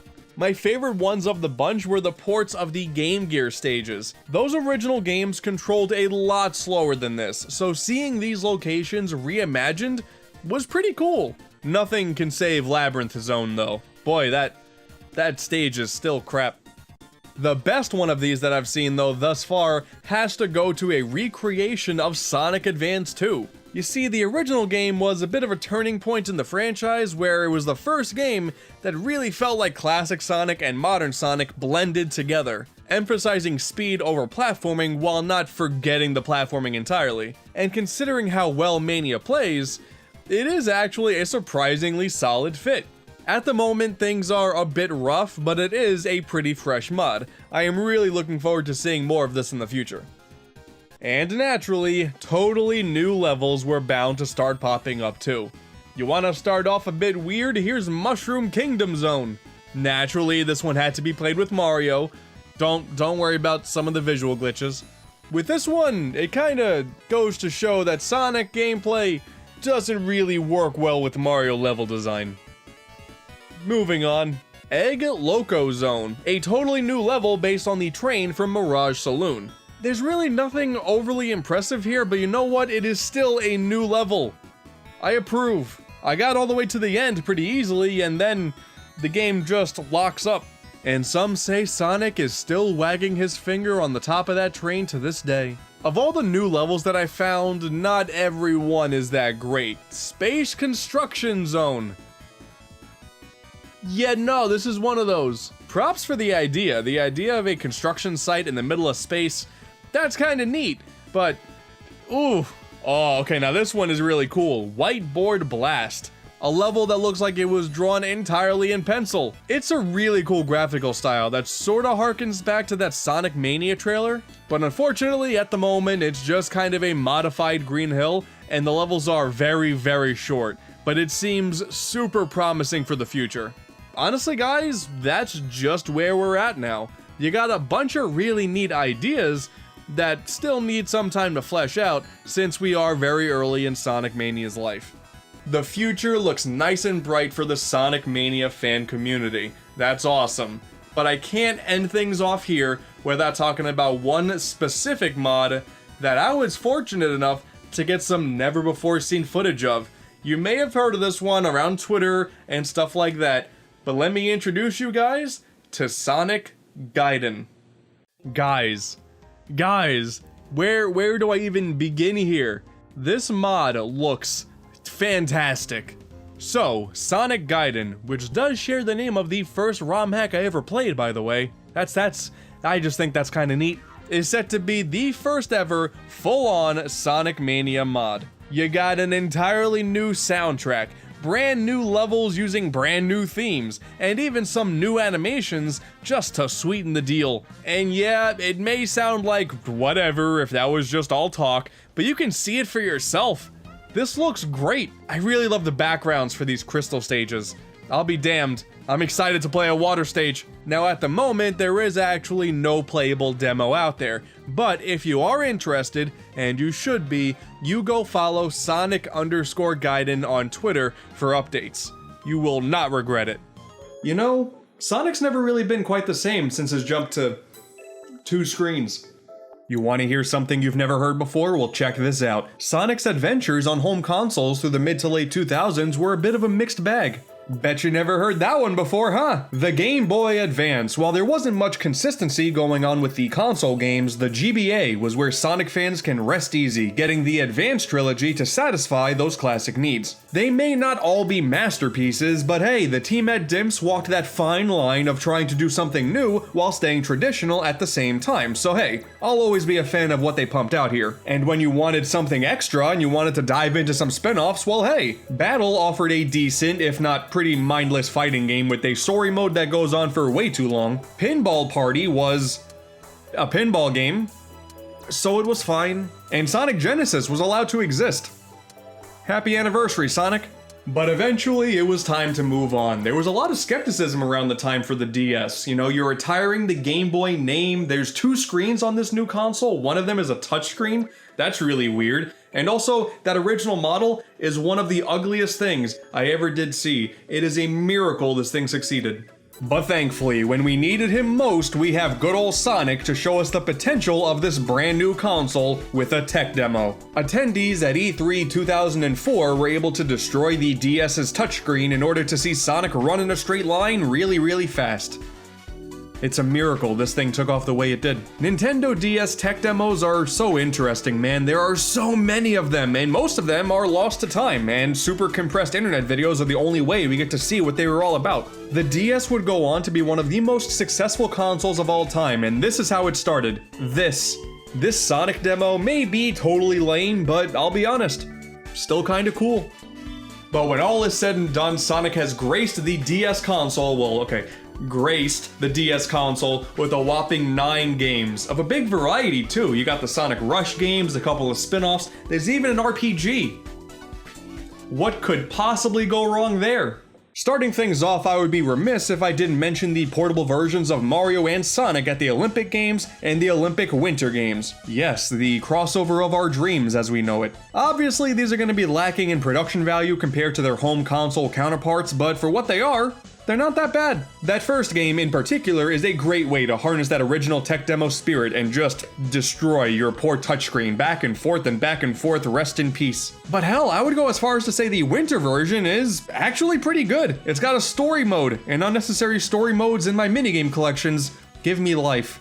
And actually, on a similar topic, why not get the other spin-offs out of the way? Sega Superstars Tennis and Sonic and Sega All-Stars Racing, where Sega does what Nintendo also does. Sega, a lot of Sega in that sentence. Racing is the game I'm more familiar with. I love fan service-based car racers, and this is a damn good one. Yeah, the sequel, Transformed, is a whole lot better, but this original is no slouch either. As for tennis, well, it's okay. It's tennis.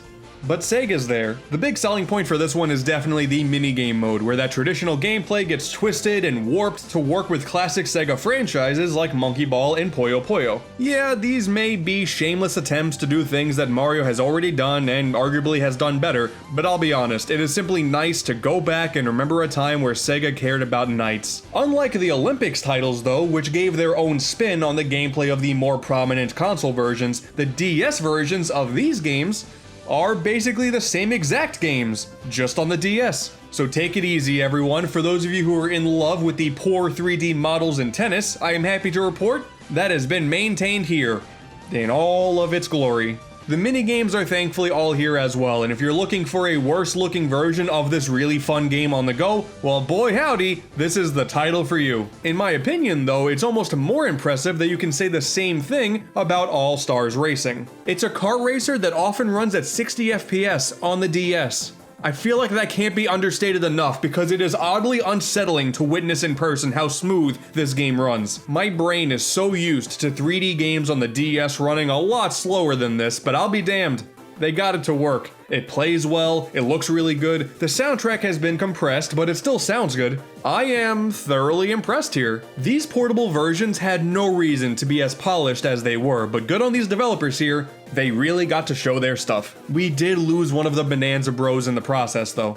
Next up, Sonic Classic Collection. I'll give you 2 seconds to guess what this one's all about. That's right, a collection of classic Sonic games. Who would have guessed? Nowadays, having an extra way to play Sonic 1 and 2 is certainly not that big of a deal. Why play Sonic 2 when you could play Sonic 2? Or hold on a second, Sonic 2. But you gotta remember, this was the next official way to play the first game on a Nintendo Portable after Sonic Genesis on the GBA. That alone made this collection worth the price of admission. But yeah, it's just the main Genesis classics here on the DS. Not without its problems though. The shrunken down screen is pretty weird on the eyes, the special stages in Sonic 3 damn near made me vomit, and for some reason, rather than speeding up the music for the speed up shoes, it just raises the pitch. But let's be real, you don't get this collection expecting the best way to play these games. For what it is, Sonic Classic Collection ain't bad. Interestingly enough though, this is one of the last times Sega has acknowledged Sonic 3's existence. Quite frankly, in the year 2020, it seems like Sega wants nothing to do with it. And considering the PS3 and 360 collection was also lacking the locked-on Sonic 3 and Knuckles, I gotta tell ya, it's really weird seeing that and Knuckles and Sonic 2 right here on the DS front and center with some entirely new logos too. So major points to Sonic Classic Collection, one of the final times Sega has acknowledged Sonic 3 and Knuckles. But of course, when you think of Sonic on the DS, it's the Sonic Rush trilogy that takes center stage. There was so much going into the first game's favor when it was brand new. At the time, Shadow the Hedgehog was the game console fans had to look forward to, so yeah, seeing the guys who made the advanced game sticking to a side-scroller while taking advantage of the new 2-screen setup, oh boy, I'm in. New character too, Blaze the Cat. At a time where Sonic became friends with basically everything that so much gave a glance towards his direction, Blaze is a big standout, being, in my opinion, one of the best friends the franchise has seen yet. She's a princess from another dimension, and she controls fire, and she can do one hell of a spinning kick.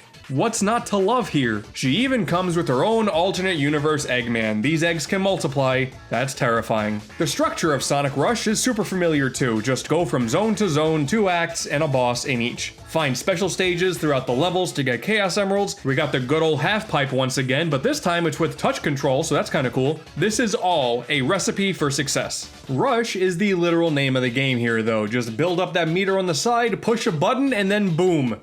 Fast. It's really no surprise here. This is the next logical step after the speeds that you can reach in the later advanced games. This makes total sense. And clearly the main teams at Sonic Team took notice because it would be a few years after where the boost mechanic would show up in the home console games as well. And when Sonic Rush is good, it is so exhilarating, man. You can pull off a bunch of tricks too just by mashing the buttons when you're in mid-air off of a ramp. Oh, it's pretty good. The game is also notorious for its 2-screen setup too, and it's pretty cool. All of the action takes place across both screens at all times, and swapping back and forth can be kinda satisfying. Playing something that feels like you can only play it on the DS is pretty cool in my opinion.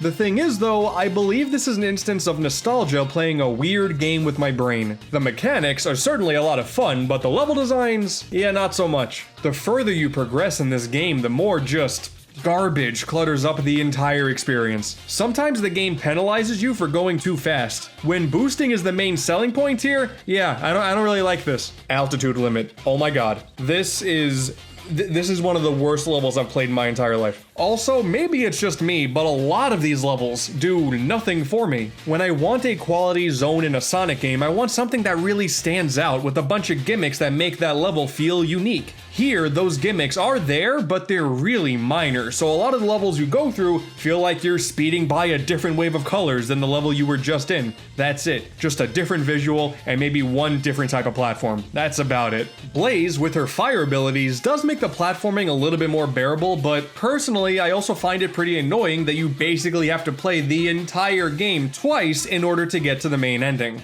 Except this time the levels are in a slightly different order. There you go. Not that monotonous. Also, she has no special stages. That's kinda odd. I'm already replaying the entire game a second time through. It's weird that the special stages are where the line was drawn. She simply gets her soul emeralds through the story instead.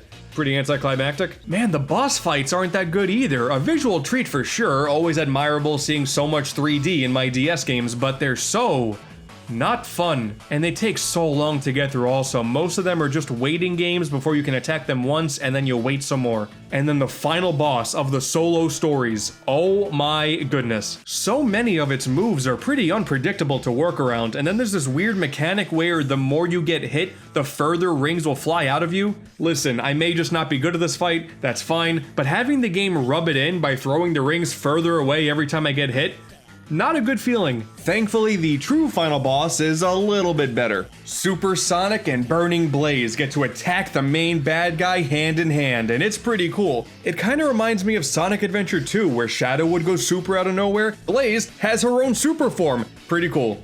Sonic Rush is another style over substance deal. The boost mechanic is cool, the music is great whenever you get to hear it. I do actually enjoy those special stages quite a bit, but as a whole, this adventure leaves a whole lot to be desired. Speaking of adventure, releasing 2 years later we got a direct sequel with Sonic Rush Adventure. There you go. Sonic Adventure 3. On the surface, it definitely feels like more of the same, but in practice, oh man, I like this game a whole lot more. That core gameplay was so enjoyable in the last game, but too many little things detracted from the experience, and Rush Adventure sets out to fix a lot of those things, while introducing a few of its own problems because of course it does. It all ultimately comes down to the level design. I feel like there was a whole lot more care and attention put into making sure you're able to rush through these levels with ease and not have to constantly worry about being dimsed by something you didn't see coming. I don't think I saw any out of nowhere garbage until the very end of the game. We're not pitching a perfect game here, but it's pretty close. Only at the finish line did I see some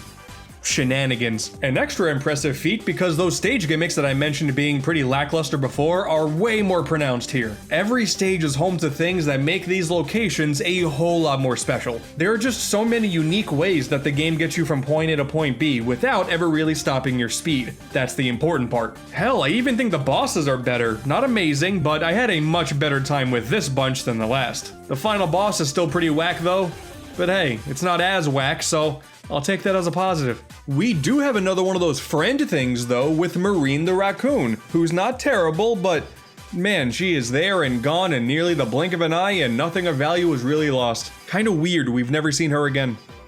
I just hope she's okay. But of course, we can't have too much of a good thing here. There is a whole lot of fluff added to fill out the gameplay time. It is pretty shameless, honestly. Rather than simply going from one level to another like we just did in the game before it, now the story revolves around traveling to a whole bunch of different islands, many of them being home to the different stages. And to get there, what, you thought you would just warp onto it? No, of course not. It's time to pull out the boats. On your travels, you get access to 4 different aquatic vehicles, each one allowing you to travel further from your home base, and each of them giving you a quirky little way to occupy your time when you're on the water on your way to get there. 100% filler nonsense that did not need to be here. The island concept is really nice. It sort of contextualizes all of the areas that you travel to, but getting there, nah man, this ain't it. That being said though, I still didn't hate these. I can admit this has absolutely no place being here whatsoever, and I wouldn't miss it if it was gone, but for what they are, they're not bad. The real problem comes from needing materials to craft these machines and their upgrades. You gain a handful of these at the end of each level based on your rank, and you are bound to not have enough to get the job done when a specific request comes through. Like in the special stages, which are all these races with this shark guy. Some call him Johnny. It is damn near required to have the best version of your watercraft in order to win the race, so you know what that means: grinding. In a Sonic game. To make matters worse, you don't even get to choose which machine is the next one in line to get an upgrade. You have to upgrade every ship in order before it cycles around to the one you want. That sucks, man. If you're decent at the main levels and explore all of these extra islands that provide these shorter challenge levels, the time that you'll be spending actually replaying full levels isn't that long, but it shouldn't be here in the first place. The main adventure, when you're just trucking along level to level, getting to see the sights and sounds of all of these different islands with these cute little story cutscenes that pop up from time to time, it's a really good experience. Once the game forces you to slow down and start grinding for materials, man, that's when the cracks in the shield start to form. And all of this extra fluff, it is a miracle they don't require you to go through the game a second time as Blaze like in the first one. She's here. For story purposes, she does in fact show up, and there are a handful of missions where you're required to play as her to get the soul emeralds, but otherwise, she's totally optional. And those missions, by the way, holy cow, there is so many of them. There's like 100 in this game. Oh man, why? Why does this game have this much content? Oh, and speaking of story, you remember the villain, right? Captain Whisker? Who even cares about this thing, man? The one boss fight you have with him, with Johnny, is like so mindless and terrible. It is a joke. And it doesn't even matter. Once you get all the emeralds, it turns out the Eggman brothers are the true final threat. We got Dr. Wily right at the finish line. What a muddled up game Sonic Rush Adventure is. I guess it's all just a matter of how much extra stuff you're willing to put up with. Like I said, the core gameplay is a blast, definitely better than the first game in my opinion. But if you don't like any of this boat stuff, which I wouldn't blame you for not liking it, you're not going to be down with this new adventure. Myself, on the other hand, I do really enjoy all of this. This island aesthetic and the extra gameplay reinforcing said aesthetic really pushes the idea of this being a full-blown adventure rather than simply a level pack. I remember this game also released close to Phantom Hourglass as well, two games that revolve around exploring the waters on a boat via drawing out a path on the touchscreen. So yeah, these two games will forever be correlated in my head. What a 1-2 punch this is. And sadly, Rush Adventure would be the final time Blaze the Cat would have a spotlight. Easily the biggest potential for a major Sonic character since Shadow the Hedgehog, only to, after this, be relegated to just another female character in the Sonic universe. To say huge missed potential would be underselling it, but for what it's worth, her time in that spotlight, pretty strong showing all around. But like I said before, this is a trilogy here. Things aren't over just yet. Wrapping up this hat trick, we have Sonic Colors. Yeah, we may be dropping the Rush name, but look at this. This is Rush 3, come on now. There are some minor differences here. The homing attack is a whole lot more prominent. The boost is back, of course, but only to be received by the Wisp capsules like in the console version. And the trick system is gone. Thank goodness, we can actually hear the music in this one. And since this is Sonic Colors, of course this means all of the other Wisps show up as well. I actually really like the Wisps. In Sonic Colors at least, their inclusion makes a whole lot of sense. Them being constantly reused over time because they couldn't come up with any other power-ups, that doesn't make much sense, but here, perfect. Just like in the Wii version, they complement the levels they're in great. All except the drill though. My god, that drill music is just the worst, isn't it? The DS version is also home to two exclusive Wisps. There is the Burst, which turns you into a fireball that can make these big explosions and perform mid-air jumps in the process, and the Void, turning into a very slow-moving black hole that will suck up anything in its path. They're not really in the game for that long, so their inclusion does feel pretty glazed over, but hey, for historical purposes, kinda neat that there's two Wisps in this version that aren't in the main console version. But other than that, there's really not much to say about this one, outside of it's just a solid adaptation of Sonic Colors on the DS. It goes by super quick too, 2 levels and a boss in each zone, just like the first Rush game. You blink, and then look at that. Game's over. To this game's credit though, there are plenty of optional missions that are extra that you can take part in. And these all feature cameos from other characters. Something definitely missed from the console version, which only exclusively had Sonic and Tails. This is also where we get to meet up with Blaze once again. No gameplay, no real story significance, just a tiny cutscene. due to the level structure, you can actually argue that this game is way better paced than the Wii game, which infamously had 6 acts per zone, many of them having repeating level elements. This whole short main game with plenty of optional missions concept is definitely the better approach to a Sonic game in my opinion. And you know what? I love these special stages too. Yeah, it's the half pipe once again, but the way it works this time around is it's in 3 laps, counting only one of the 3 colored orbs each lap. You can run into the other orbs, but it could potentially screw over your following laps. It's a pretty cool take on a tried and true special stage. The end of the game is totally different too. That big Eggman color robot is here like in the Wii game, but after getting all of the Chaos Emeralds, rather than simply playing as Supersonic in normal stages, we unlock a totally new final boss, the corrupted Mother Wisp. It's a neat little extra, I guess, to make this version stand out a little bit more, but really, this fight does absolutely nothing. As quickly as this thing shows up, it's defeated, and nothing of value was gained or lost. I guess at this point, Sonic fans were already conditioned to save Supersonic for the final boss, and that's it, but yeah, it's just whatever. But the Mother Wisp does show up in Team Sonic Racing, so I mean, that's something. I think I would still say I prefer the Wii version of Sonic Colors, but for a portable version of a console game, this is a pretty good one.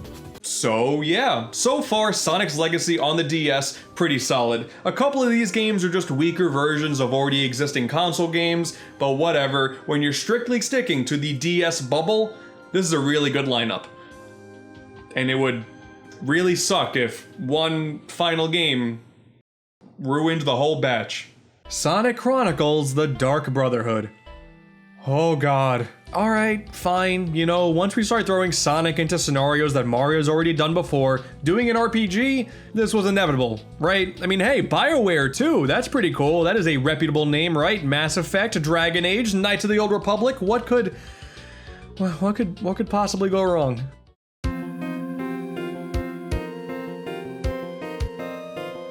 I am really starting to rethink this whole let's play every Sonic game on DS thing. You know, I do gotta give credit to the developers on this one. The story is presented like an early 2000s Newgrounds animation.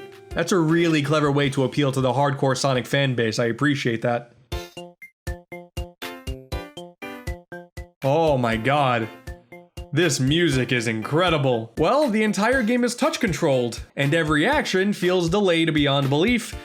This should be good. I mean, it kinda goes without saying here, but wow, does this ever feel like a prototype that somehow made it to retail? 3D models running along flat images, that's fine, but man, said models are not very good on your eyes if you get a good look at them. The ring audio is very loud, the sound crackles when you get an item after a battle, all of the characters' portraits and cutscenes have an outline, except they forgot to give one to Big.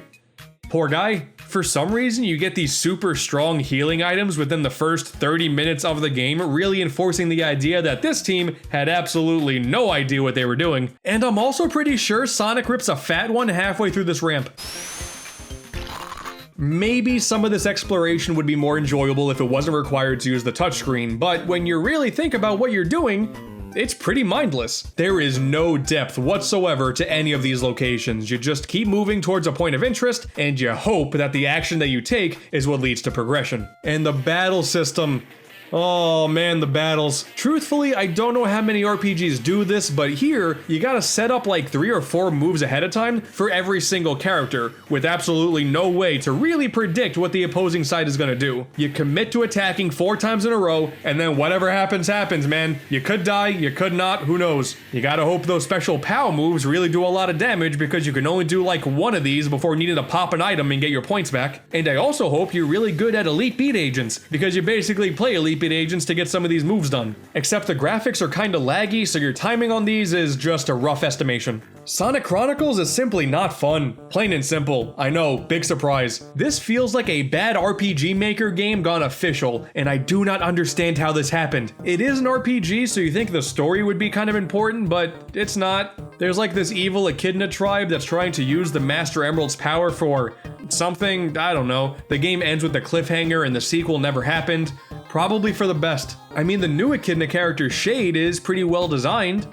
That's the best compliment I got for this game. Outside of the soundtrack, that still is a jam though. Okay, I take that back. The only good thing about this game is the dialogue, where BioWare's patented multiple choice options shine through, and you can make Sonic an absolute jerk. It's amazing. Even in the tutorial where Tails is trying to help you, choose one of the other tabs. Maybe it'll help Amy feel better. I don't want to make her feel better. Since we just defeated a tough opponent, this might be a good time to save your game. Stop reminding me, I'll save when I'm ready. Knuckles is the finest guardian of the Master Emerald ever.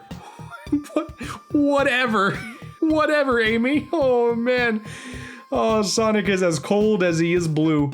And just the wildest part about this whole thing is back when this game was new, it was showered by like these really positive reviews. How? I don't know, maybe it's all relative. You know, back in this time, a lot of people weren't thrilled with Sonic games, so having something different by a different studio, maybe that was the saving grace that is totally lost in this current year. I don't know, maybe I'm just the crazy one. Sorry, that sounded foolish. I couldn't possibly be the crazy one. I just talked about 9 Sonic games back to back in roughly 25 minutes or so. I'm the sane one.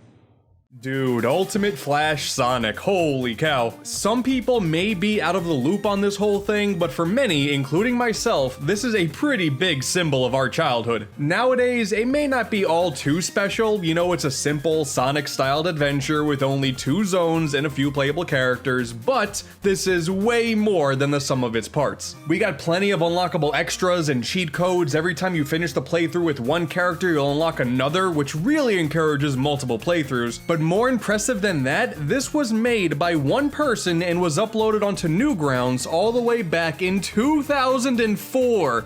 That's crazy. This released before Sonic Advance 3. That's like a million years ago, give or take a few. And this is my very first experience with a Sonic fan game. For about 5 years now, we've sort of stumbled onto a bit of a yearly tradition where we take a look at Sonic ROM hacks, mods, all that kind of stuff. And now, for the 5-year anniversary, we're gonna go full circle and dive into the world of pure fan games. For clarification, yes, of course, ROM hacks and mods are also made by fans. Well, presumably fans at least. Dedicating this much time to pump out some of the things that I've seen while also hating on what you're working on wouldn't really make a ton of sense. But this is Sonic after all, never make assumptions. The world of pure fan games is a whole lot more vast. I want to highlight some of the works that stand out on their own and don't necessarily rely on existing game files to get going. And there is absolutely no way I'm going to be able to cover every single interesting one out there. Have you ever Googled the phrase Sonic fan games? Well, if you want a good way to distract yourself until the end of time, then yeah, that's a good way to do it. We got some good, some ambitious, and some not so good.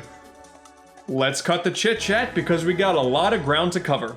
For the longest time, whenever I heard the phrase Sonic fan games, a few titles would always immediately come to mind, before the sequel and after the sequel. What we have here are a pair of games that are not only based on classic Sonic, but are also interpretations of adventures that take place before Sonic 2 and after Sonic 2, attempting to fill in the story in between the 3 main Genesis games. Oh man, we even have cutscenes too! Awesome little animated scenes that tie everything together, and it is such a cool touch. Both games feature them, but I couldn't watch them in the first game for some reason. It just kept crashing when I loaded one up, but I believe they're probably cool. We got original art styles, plenty of new gimmicks, really fun boss fights at the end of all of the zones, and some damn good music as well. Like holy cow, even the menu music to after the sequel is fantastic. This was all done years before Sega themselves attempted to capitalize on the classic Sonic market. So with how enjoyable these games are, it is very apparent that they were all made with total love.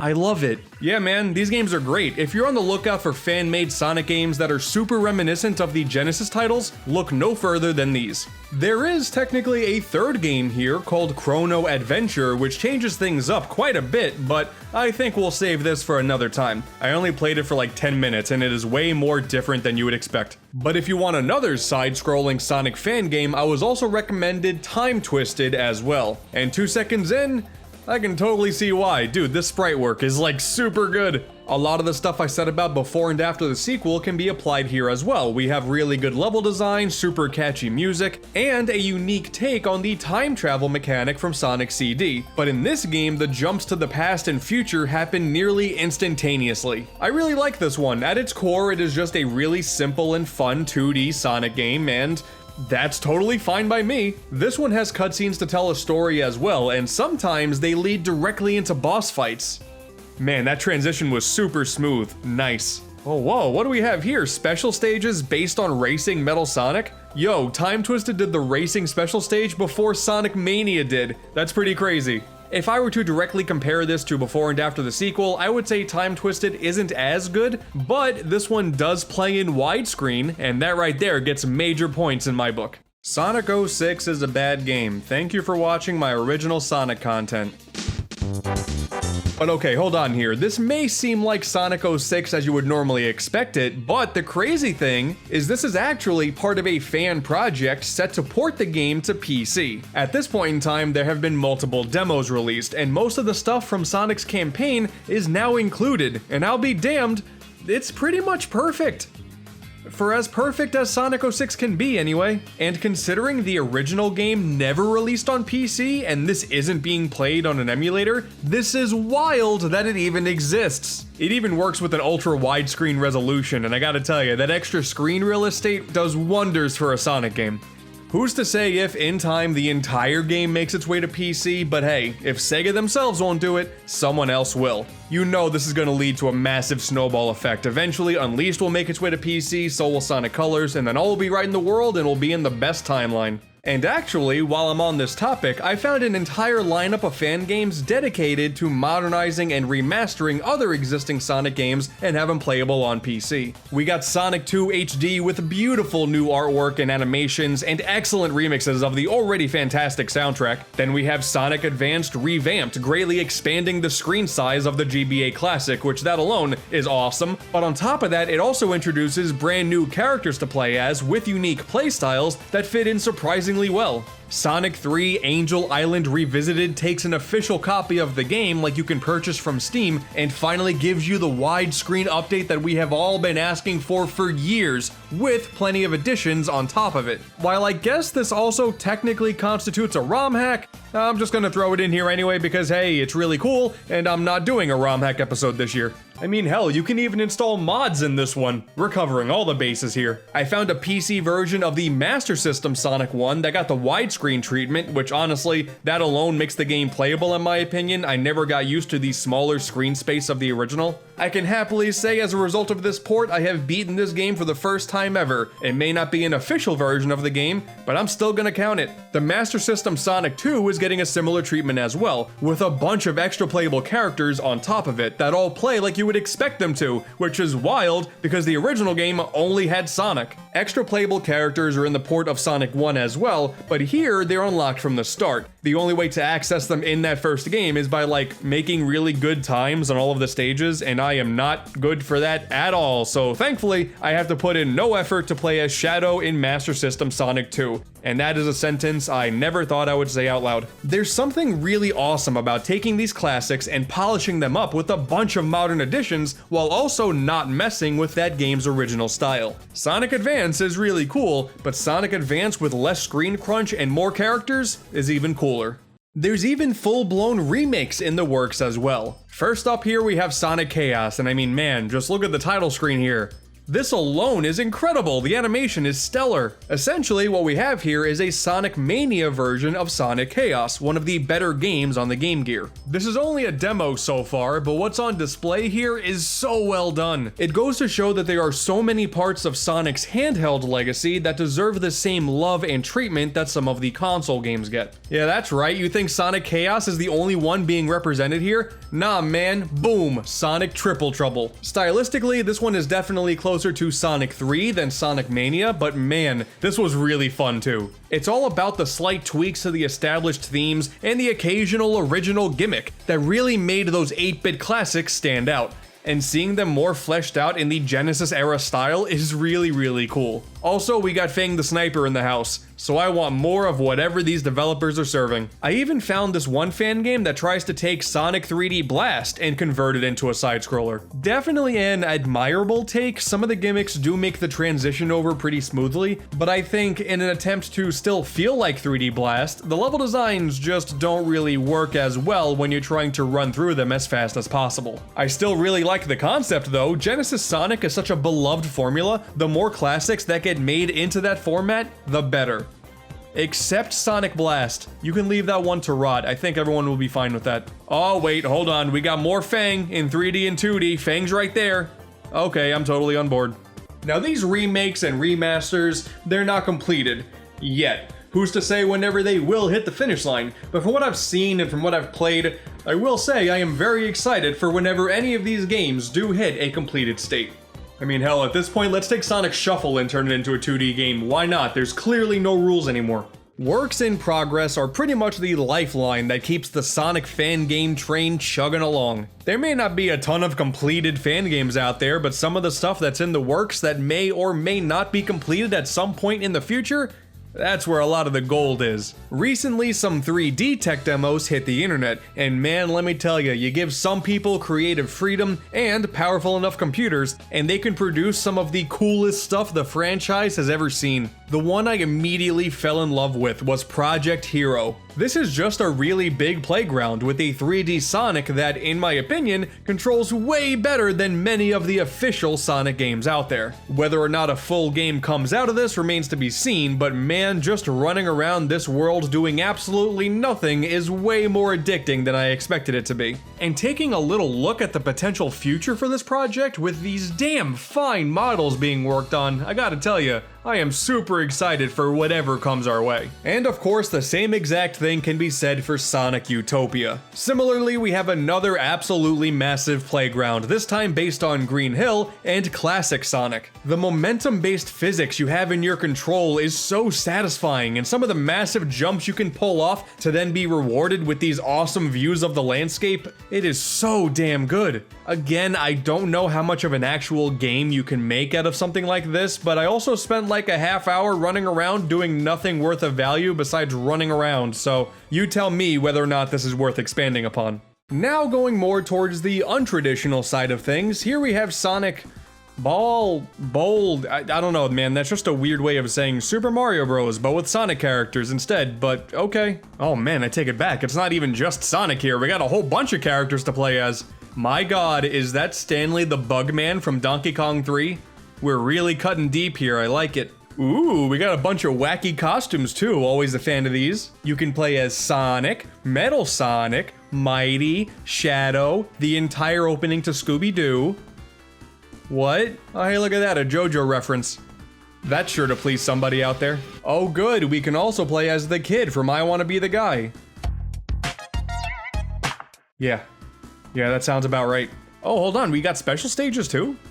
Whoa, they're based on Super Monkey Ball? I'll be damned, that's actually a pretty genius idea. But yeah, this is basically just a really fun way to play through that original Super Mario Bros. As well as the Lost levels. For some reason, that game still sucks, but you just have a bunch of options to change things up however you like them. Have you ever played Super Mario Crossover where you can run through those classic stages with a ton of different options for fan service overload? Yeah, Sonic Ball is just sorta like a different take on that, and it's also really neat. If anything though, the sprite work gives this game the upper edge alone. It is fantastic. The artwork on display for these stages and characters is so good. Ultimately, I'm not sure if I would say it's better or worse than Crossover, but the widescreen in Sonic Ball does also give this game an edge. Just please, somebody, explain to me what bowl means. I'm really clueless about that part. Sonic's Speed Course. Alright, yeah, it's just like a Sonic version of Kirby's Dream Course, and much like that game, I'm really bad at this. To be fair though, this style does arguably fit Sonic a whole lot more than Kirby, so this all does kinda make sense. Again, though, I'm just really bad at it. Also, the world is heavily lacking in low polygon Sonic, so more of this is the key to world peace, I assure you. Alright, now we're serious. Sonic Robo Blast 2, the quintessential Sonic fan game as far as I'm concerned. The legacy behind this one is honestly super fascinating. Robo Blast 2 has been a thing ever since it started back in 1998, and it's still going strong. My god. Being based on a heavily modified version of Doom, actually, this is simply an awesome way of bringing classic Sonic into 3D. Great art style, smooth controls, absolutely massive levels, special stages based on knights? Holy cow, that's also really cool. It's all just so damn impressive, and I can easily see why this gained the great reception it's received over the years. And while the core game that you get here is really good, you take one look at the modding community, and you can tell things go to an entirely new level. New characters, new levels, even entirely new game modes. You can tell that Sonic Robo Blast 2 isn't just a game, but a platform, and there's no way that that isn't just incredibly cool. The mods are super simple to set up too, more than I expected. You just drag and drop a few files and then boom, modern Sonic with a totally unique moveset. You move around some more, you change some settings around, and then boom, look at that, fully 3D models. More low poly Sonic. This gives me life right here. I honestly avoided Sonic Robo Blast 2 for so long for no real reason, and I am honestly upset that I did because this is great. I love it. It's probably my favorite game I've played in this entire video. It got me thinking, this is Robo Blast 2. What about the first one? Oh, okay, yeah, we don't gotta talk about that one. It's okay. Now, you would probably assume that the world of fan games that has a much lower bar to entry to put out whatever anybody wants would have been giving us the weird, annoying, and flat out unfun fluff that we would associate with the worst of this fan base, but in actuality, the fans are responsible for some of the coolest stuff Sonic has ever seen, and it leads to a very bright future for this franchise.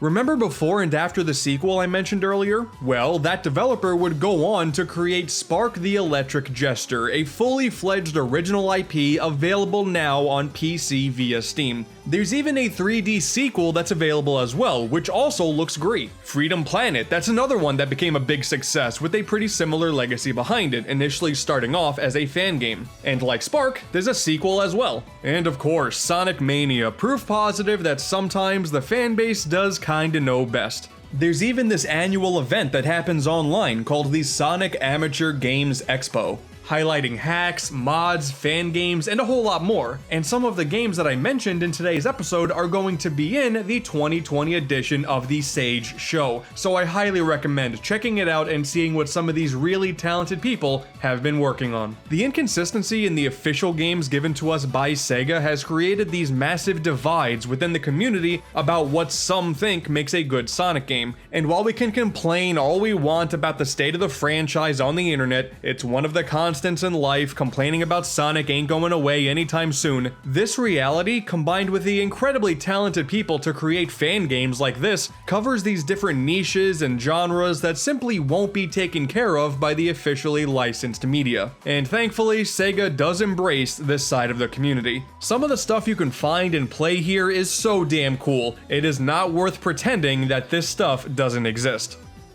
But what about the bad stuff? Oh god, I'm excited and nervous all at the same time. Alright, well I guess I'll go and pick an abomination of a character. This is fine. Oh wait, actually this one's pretty good. It's like a weird ball racing game that can be broken in an instant. Yeah, this is great. There's even online multiplayer too, that's hilarious. Sadly, at the time I played this, it does seem to be pretty dead, so at that point, it's pretty on par with Team Sonic Racing. Clearly, I missed out on the hot Sonic ball craze when it was new, because I'll be damned. This is fun. It looks terrifying, but hey, it plays really well. Hold on, is that a real-life crocodile? Excuse me? Okay, I take back all the compliments. Alright, here we go. Time to make my very own Sonic the Hedgehog. Clearly this is what influenced Sonic Forces. Yep.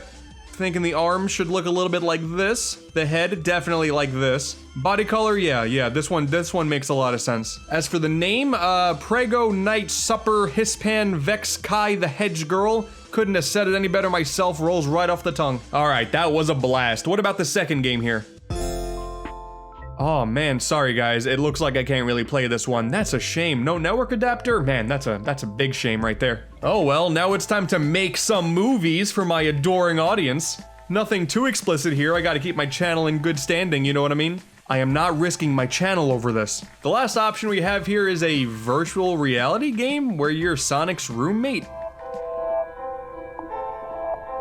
Oh my god, okay, I hate this, Oh, mom, pick me up, I'm scared. Yeah, no, this looks about right. Sonic Dreams Collection is...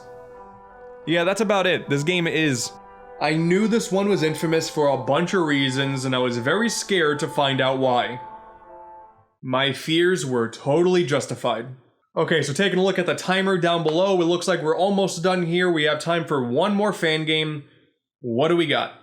Nothing like a sequel to Sonic Forces to really get the blood flowing. Here we have Sonic Suggests. That's one of the funniest names I've seen in my life. This should be good. Oh god. Oh wow, okay. I kinda hate how good this game actually looks. This is very pretty. Why? Oh, it's because of Hideo Kojima. Of course, I should have known.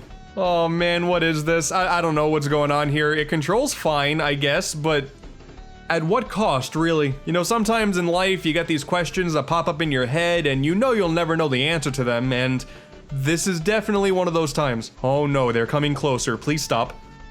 Oh man, we have a boss fight? We have an Eggman boss fight, okay. All right, a couple of hits and he's down. Has to be expected. Now it's time to kill the Eggman.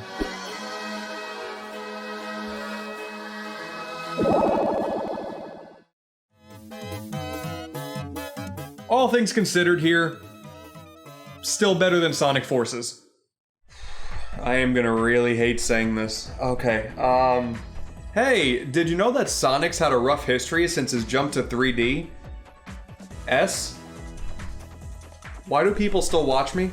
The Nintendo DS. When it came to the Blue Blur's adventures on the original 2-screen console, it was a pretty interesting set of forays, that's for sure. The Rush trilogy was obviously the star of the show there, all being pretty good for different reasons. Still a massive fan of Rush Adventure all these years later, I have no problem admitting that this game is fantastic. But once we move beyond that and take a look at the tennis and racing ports and Chronicles, oh god, the entire lineup definitely leaves much to be desired. Trying to fit the speed and energy of the Sonic universe on the DS was clearly more challenging for some developers than others. But hey, we're finally moving up in the world now. We have more powerful hardware. The potential to actually make 3D games is a lot easier now as well. The 3DS is surely gonna blow us away with Sonic goodness. They ported Sonic 2 to it. Yeah, of course they did. Yeah, you were asking for new versions of Sonic 1 and 2 that weren't the mobile versions, right? Of course you were. Sega heard our cries loud and clear. Being honest, this does make a little bit more sense than I'm giving it credit for. You gotta remember, Nintendo did that whole line of 3D classics for some NES games, including Urban Champion for some reason. Well, Sega did the same thing. As I like to say, Sega does what Nintendo also does. They may not be the mobile versions, but they're also not mere ports. You push up that 3D slider, and the zones get extra layers of depth. It's pretty cool. It's like I'm really playing Sonic 2. Not being in widescreen is a shame since, once again, the mobile version. But I mean, this is fine. It does kind of make it tough to go back to the original Sonic 2 special stages though, to be honest. They are totally trippy in 3D, but they're not as smooth as the mobile version, which I'm more accustomed to now. It's hard to go back to this. The thing is though, a lot more Sega games got this treatment than Nintendo did for their games, and a bunch of them, including Sonic 1, got thrown into a physical edition with the Sega 3D Classics collection, featuring just gorgeous art by the big Pokemon artist Ken Sugimori. It is so good. Sonic 2 did show up physically as well, but only in the third installment of this collection, which never left Japan, so that kind of stinks, but hey, more cool art to look at. That collection also has Gunstar heroes, dude, that's dope. And yeah, there's no Sonic 3 in sight either. Point to the original DS, I guess. Like the Sonic on DS video that I did before, we are going to acknowledge that the Olympics games exist, but I did give them their own dedicated video. You can go ahead and check that out at a different time. But on a similar topic, we do have the racing game on 3DS with Transformed. Now I have very high hopes because the DS's All-Star Racing was really good. This should be fantastic as well. But it isn't. Sonic and All-Stars Racing Transformed is one of those games that released on nearly every single console back at the time, and since the 3DS was still the weakest of the bunch, it was obviously not going to hold a candle to the console versions, and yep, that's what we got. It was never going to compete with the quote main version, but even still, I feel like they could have done better. Transformed 3DS is still a good kart racer, but everything in this port just feels so choppy and rough. Doing a side-by-side comparison with the original All-Stars Racing on the older DS that somehow ran at 60 FPS, it's a lot harder to justify this game when it's not as smooth as I feel like it should be. All of you PlayStation Vita fans, rejoice though, the game looks and runs fantastic there. Point to the Vita. It's probably far too late to give points to the Vita, but I'm gonna give him one anyway. But if somehow the 3DS is all you have, well, it's fine. And I know you're asking about it. Yes, Danica Patrick is still here in all of her glory. Thank goodness. Hey, maybe at least there's some people playing online. Wow, a big old nothing on that one. I know, I'm just as shocked as you are.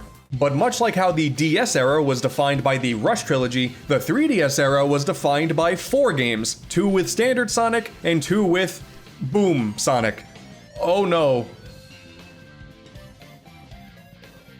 Let's start with the normal Sonic here. These games did release first after all. We have 2 games based on console games here, one based on Generations, a game that I love, and one based on Lost World, a game that I don't. Getting it right out of the way, I can't help but think that Generations 3DS is a beacon of missed potential. The concept of the main game is here as you would expect in all of its glory, locations through Sonic's different eras, playable in a classic and modern style. Though due to the console's early limitations, we ultimately just have 2 different styles of the same 2D Sonic. One is just slower than the other one. A few stages in, classic Sonic even gets the homing attack, further blurring that line of the entire idea of tackling levels in a classic or modern way and them feeling kinda different. Classic does get the homing attack in the console version, but as an unlockable after beating the game, not a core element of the character's abilities. Relying on the homing attack for classic Sonic I don't know, man, it just feels wrong, and it starts to remind me of Sonic 4. And yeah, that's not a good thing. For modern Sonic though, I get it. In the portable scene, modern is more tied to Rush, so the gameplay style definitely fits, but the main issue then comes down to that level design. It's all just so unremarkable in my opinion. It rarely feels like you ever have to use any sort of platforming or reflexing muscle here. You just kinda brute force your way to the end every time. There's definitely speedrun potential there like any other Sonic game, but in comparison to the main game, yeah, this is nowhere near as fun in my opinion. It also doesn't help that the adventure starts off with a pretty poor impression. The classic versions of the classic era stages are legit copy and pasted from their Genesis counterparts. And since classic doesn't control exactly like he did back in the day, which would be fine if the levels were built around him like in the console version, when I was playing these I was just wishing I was playing those Genesis counterparts. There is the occasional flashy gimmick in these stages to give it some extra flair, like this grinding section in Mushroom Hill that's all automated, but these moments really don't amount to a whole lot. In its own bubble, Generations 3DS is fine, I guess, but it misses the mark in so many areas. The soundtrack is pretty good. I mean, that much is kind of a given, but it is just not a game I could recommend. While I could recommend the main Generations all day, any day. And yeah, okay, I'm gonna fanboy out for a little bit. I also really wish they actually took advantage of Sonic's portable history for his portable anniversary game. It seemed so obvious. You could have put in Sunset Park from Triple Trouble, Music Plant from Advance 2, Plant Kingdom from Rush Adventure, you bring back Fang and Emerl as mini-bosses, Eggman Nega as a main boss, reference Tails' Adventure somehow. There is so much they could have pulled from with Sonic's portable history. Don't even act like that wouldn't be hype, by the way. Sonic Mania gave us Bark the Polar Bear, and we all lost our minds at the sight of him, so don't lie. But instead, we race Metal Sonic in Casino Night and Silver in Tropical Resort. What history are we pulling from here? Radical Highway from Adventure 2. Okay, that was a really good stage, but if we're gonna be technical here, that was not Sonic's stage, it was Shadow's, and even still, in this game, it has some of the worst level design in the entire package. Yeah, Sega, thanks for that. Although the fight with the Bio Lizard is pretty cool. Again, it was originally a Shadow thing, but once I stopped complaining about the incredibly deep and intricate Sonic lore, I will say I did enjoy this fight. We got Tropical Resort here too. Okay, fine, you know, Colors is also on the DS, and we also have Water Palace from Sonic Rush. That shows up as well, and it is actually my favorite stage in the entire game. But once again, I really wish they went further with this idea. The game would still probably have rough edges out the wazoo, but hey, we would at least get a really dope soundtrack out of it. And speaking of, the biggest disappointment here is the Big Arms boss fight. I mean, it is pretty underwhelming, but it is the first boss fight, so that's not really the problem. It's the fact that the remix of the Big Arms theme by Cash Cash is fantastic, but the really good part of the song doesn't come in until well after this incredibly short battle ends. Sega, you're killing me here. Maybe I am just a bit too bitter here because I've played so many Generations and Mania mods at this point, but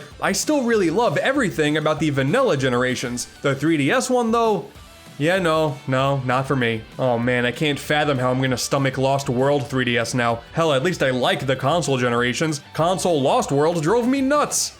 And the verdict? Sonic on 3DS is quite the anomaly. Immediately, Lost World 3DS gets the upper hand simply because it's actually fully 3D. 3D platformers are few and far between on the system, there's barely any of them, and for the most part, this actually controls pretty well. For the most part. So very similarly to the console version, starting Lost World is pretty thrilling. The controls are solid despite needing to hold down the run button to move quickly, something not super comfortable on the 3DS as opposed to an actual controller. The art style is somewhat interesting, the music is really catchy, the parkour mechanics start to show a lot of potential. It does follow a lot of the same beats as the console version, but the level designs are totally new. But we are still talking about Lost World here. At the end of the day, thematically, this is basically the new Super Mario Bros. Of Sonic games here. Grass, desert, lava, snow, it's all here. And we don't even have the desert stage and the desert level from the console game, which was like the best part about it. Most of the 3D levels feel very similar to each other, most of the 2D levels feel very similar to each other, but things are solid enough to make it work. And then you keep playing. It's really the Lost World curse, man. The further in you get, the more the cracks start to show. Why is the homing attack almost too reliant, sometimes focusing on things you really didn't want to that are off screen? And speaking of, why is the homing attack nerfed at all? Some enemies, the homing attack isn't effective until you do this weird energy wave attack thing, and then you can attack them, and it is just one of the many things this game does to drag the speed to a crawl. Being chased by a huge sentient snowball, pushing fruit into specific holes, all of these dumb Wisp power-ups that force you to use the motion controls with no options to disable them, that's not fun. Zavok exists. This may be slightly different than the version that I'm familiar with, but it is still the same Lost World at the end of the day. Though this game does have an exclusive hard mode, but I really don't want to play through the game again with more frustrations, I'll be honest, so I'll just say neat and move on. When you are just controlling Sonic doing your platforming thing, it is actually really enjoyable, and I still think there is a bit of novelty to a fully 3D game on the 3DS. That alone is really cool. But man, all of these gimmicks that they couldn't help but throw in here, it really stops this game from being any better than it is. It's not as all over the place as the console version, but it's still not great. The lows don't necessarily get as low, but the highs also don't get as high. This is mostly a decent companion piece, all things considered. Oh dear God, I forgot about the special stages. These are the worst. You're like flying through space and there are these colored orbs all around you and you have to actually rotate your entire body to get them because you can't disable the motion controls. These are the worst special stages of all time. I don't know, man, is this a hot take? I can't tell. I'm too busy kinking my neck. This whole getting Dimps to do a portable version of a console game instead of doing their own thing concept started way back with Sonic Colors on the DS, which took the mechanics of the successful original games, Sonic Rush, and merged it with the core ideas of Sonic Colors, which I thought was great. Generations and Lost World on the 3DS, on the other hand, don't share that same vibe. It just feels like they were desperately struggling to squeeze as much of the main game's identity into the handheld without taking advantage of the opportunity they had to step out of the console version's shadows. You're actively playing just weaker versions, either because you lack the hardware to play the proper versions, you're really nostalgic for these versions, or you have a dumb morbid curiosity like me. Divisive is the easiest way I can describe both of these games, so while I am sure plenty of people do enjoy these, I am on the other side of that conversation. If they truly wanted to allow more fans to experience these games, we should have gotten a bit more quality control. Or just let Dimps do their own thing again, man. Or what, we're gonna have more people nostalgic over original games like Sonic Rush? Can't have that. That being said, if you really want to find quality for Sonic on 3DS, you don't have to look at the original Sonic here, you have to look towards the side series, Sonic Boom. 3DS Sonic is not real. All these years later, I still admire the ambition of creating an entirely new side series with Sonic Boom. At the time, they really seemed like they wanted to make this a thing, because releasing alongside that dentist appointment of a Wii U game, Sanzaru Games, the company responsible for the Sly Cooper PS3 games and the Mystery Case Files, the Malgrave incident, you know, everyone's favorite, did exactly the thing I was just complaining about with Generations and Lost World. With Sonic Boom, Shattered Crystal, and years later, Fire and Ice, we have adventures here that do not try to mimic Rise of Lyric. They tell their own stories, combine familiar mechanics along with ones that are exclusive to these games. They take advantage of the hardware they're on by simply having a map on the touchscreen. This is all I wanted. Perhaps I am just far too impressed with the fact that a Sonic Boom game isn't a complete dumpster fire, but I will be damned. The Sonic Boom 3DS duology, it ain't bad. First and foremost, Knuckles looks like he ate bees. That's pretty weird. Second off, when it comes to the gameplay, speed is no longer the forefront here. I get it, it's Sonic, gotta go fast and all that, I understand, but considering the weaker hardware here, it is more important to make Sonic feel like he's fast, while also ensuring that I can, you know, see what I'm running into. Instead, the focus is actually exploration. Keep your eyes on the map at all times. These levels are linear, but they're also pretty big, and there are plenty of things to find within them. This little dash move you can do, swinging from these energy things. The homing attack actually works. That's nice. You can change between different characters on the fly to take advantage of unique abilities. Shattered Crystal, by God, it's actually kind of fun to control. The cutscenes are pretty entertaining as well, surprisingly enough. The TV show was always Sonic Boom's highlight, I understand that, but Rise of Lyric, oh boy, that was not good at all. There's no time like the present. Wait, there are presents? No. They managed to somehow encompass the TV show's energy with the story here, and I'll be honest, it actually got some chuckles out of me. Bad news? You mean like world peace and an end to hunger and universal healthcare?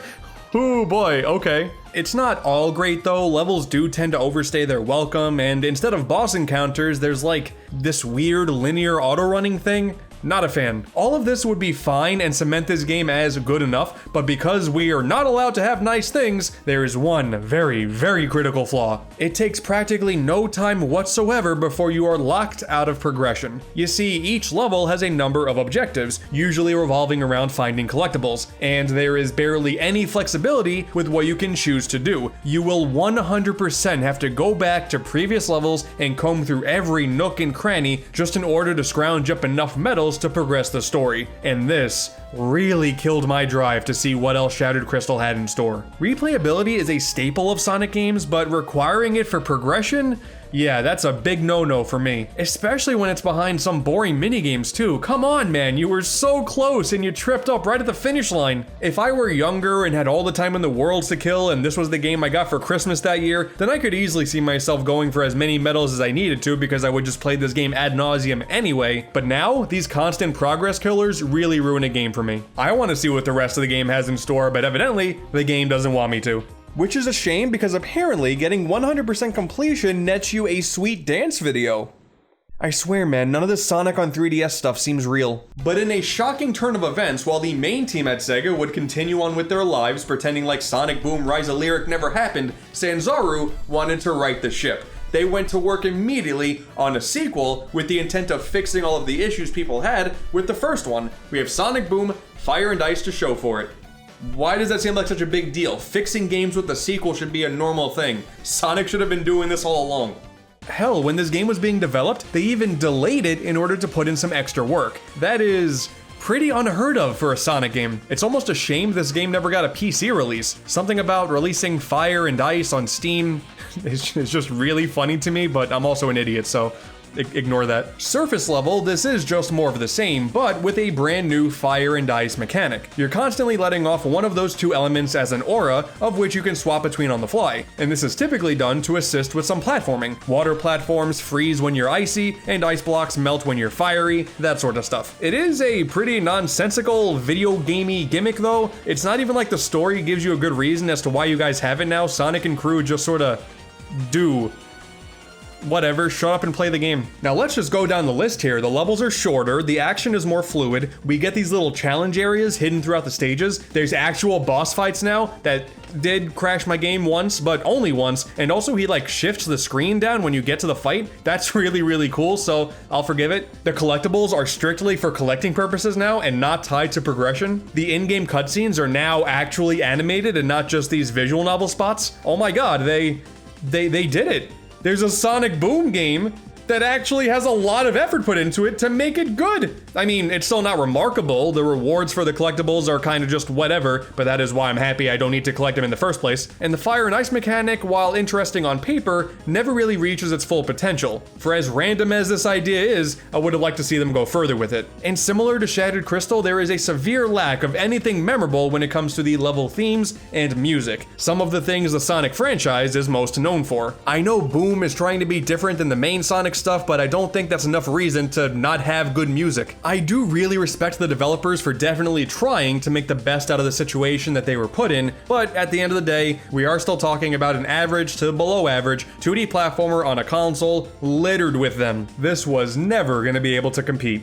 It kinda goes without saying, but Sonic's outings on the 3DS definitely pale in comparison to his adventures on the DS, in my opinion. At the time, and all these years later, I think the thing that I valued the most is when Sega took the opportunity to do something original for the portable gaming audience while they were also doing their thing on the main consoles. Even with Chronicles, man, god-awful game, but makes for a hell of a funny story. Sure, we'll never get to see Marine the Raccoon ever again, may she rest in peace, but I will always cherish my time with her. The 3DS games, on the other hand, either piggyback off of what the console games were doing, or do try to do something original, but they fall flat, and even when they do succeed, unfortunately, I don't think anybody cared. Whether they were good or bad, and as gaming shifts further away from the dedicated portable gaming landscape, it is a shame that we will never really get that original vibe with Sonic again.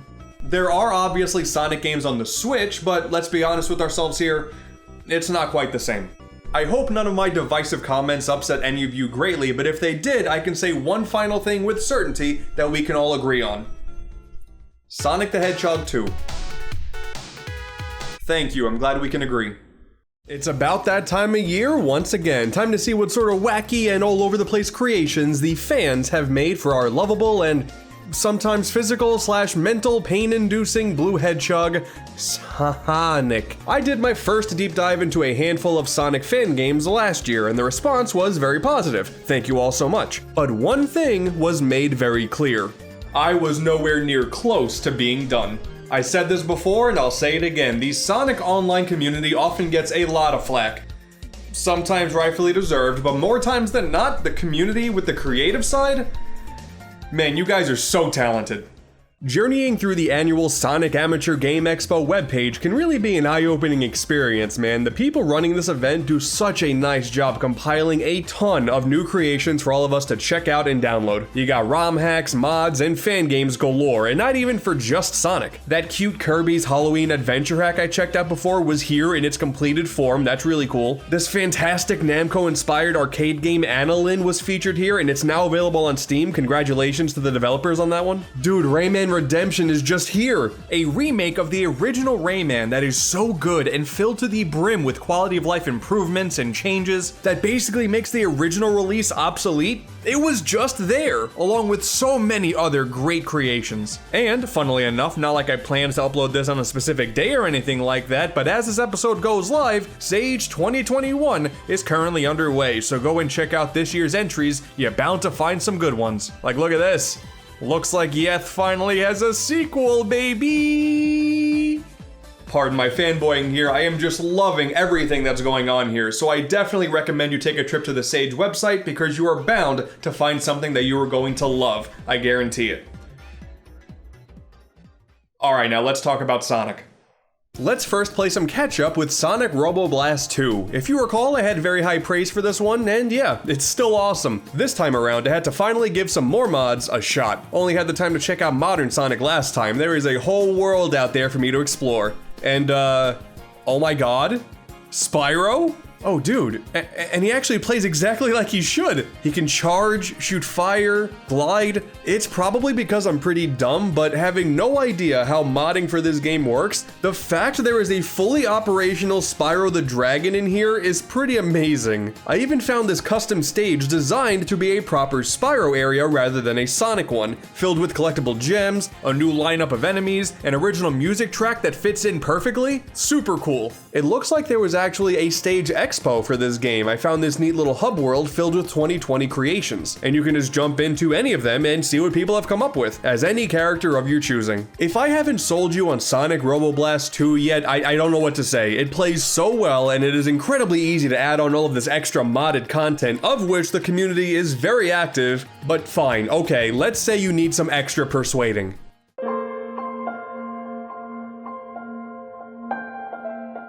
Huh?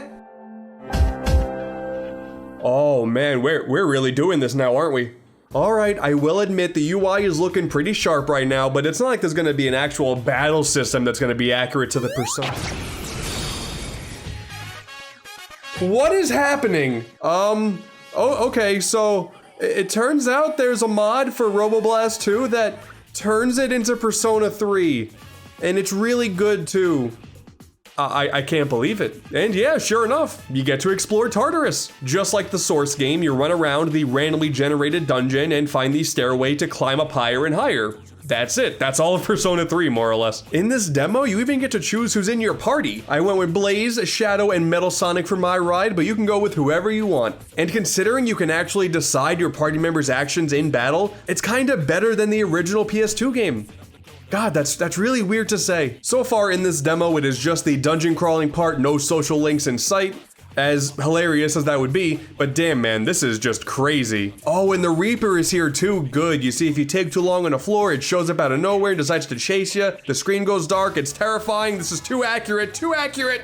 Ladies and gentlemen, Metroid Prime 4. Yeah, because you know, there's no rules anymore. We get a fully functional Samus Aran to play as too. And you know what? Fine, if this third-person camera style ain't your thing, here, boom. First-person mode like you'd prefer. I just gotta stop being floored by these things at this point, man. Yeah, this works exactly like you would expect it to. And when you activate the mod, it also includes rain in the first zone, and the music is now all Metroid stuff. What was once Sonic now feels straight out of the first Metroid Prime. And hey, if you want to play as Samus in those custom stages too, go ahead. Why not? I do not know how you modders do what you do, but keep on doing it. I am a big fan. Also found a mod where you can play as Kirby. Yeah, you can float, gain copy abilities. Do not be surprised anymore. I am succumbing to my own gimmick here. I love this too.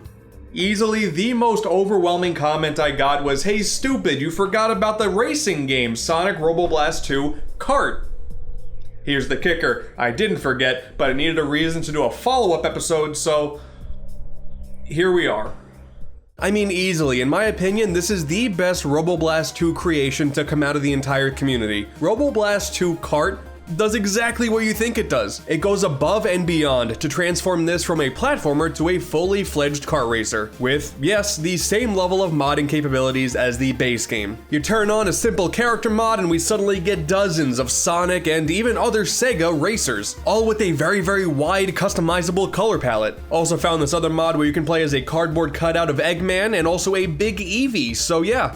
Easily my main. I found a Game Boy themed green stage too. Once again, I'm very easy to please here. I'm living out my gimmick. It's just so cool, man. It looks and sounds like the original Robo Blast 2, but it plays like a really solid kart racer. This isn't even really a mod. This is a full-blown standalone experience. Unless you use the Kartless mod to then run around the courses Sonic R style, because again, why not? There are no rules anymore. But otherwise, yeah, and because this is just as easy to work with as that base game, it is really simple to hop online and play with your friends too, which is awesome. Sadly, when I logged in, I didn't have any luck in the public lobbies, but the fact this is an option in the first place is fantastic all around. All of the props in the world to everyone involved with these games and the associated mods. One of the best fan games to grace basically any franchise ever. Sonic Robo Blast is truly the king.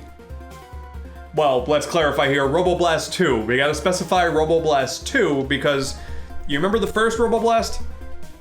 Yeah, of course you don't. Well, not long after that first fan game episode went out, someone decided to release a remake of that first Robo Blast. It looks and plays just like Sonic Mania, but it's still its own thing, man. Fantastic animations too, the way Sonic pops out of his ball all happy and whatnot. Ah, that's adorable. Slightly more expression than whatever Sonic was doing in that original game. It's only about a 5-minute long ride, it's a 2-act romp through Knothole Coast Zone, but considering what it's attempting to be, it's actually a pretty neat part of Sonic fan game history.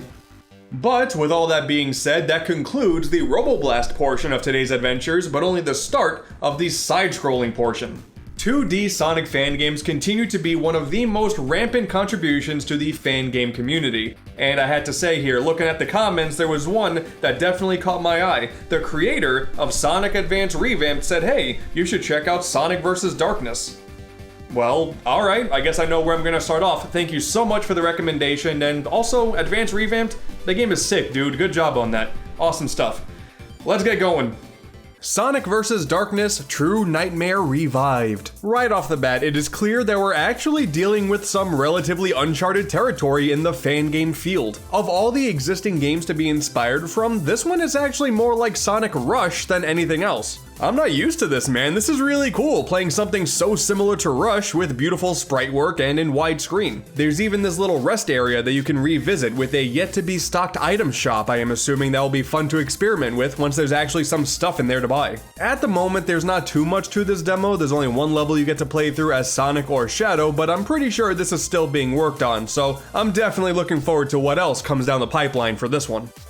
One thing remains very true, not necessarily a good or bad thing, but still very true. A lot of the Sonic games out there are just not completed projects, but if there's one thing that this whole community is really capable of, is making a ton of really awesome proof of concepts and demos.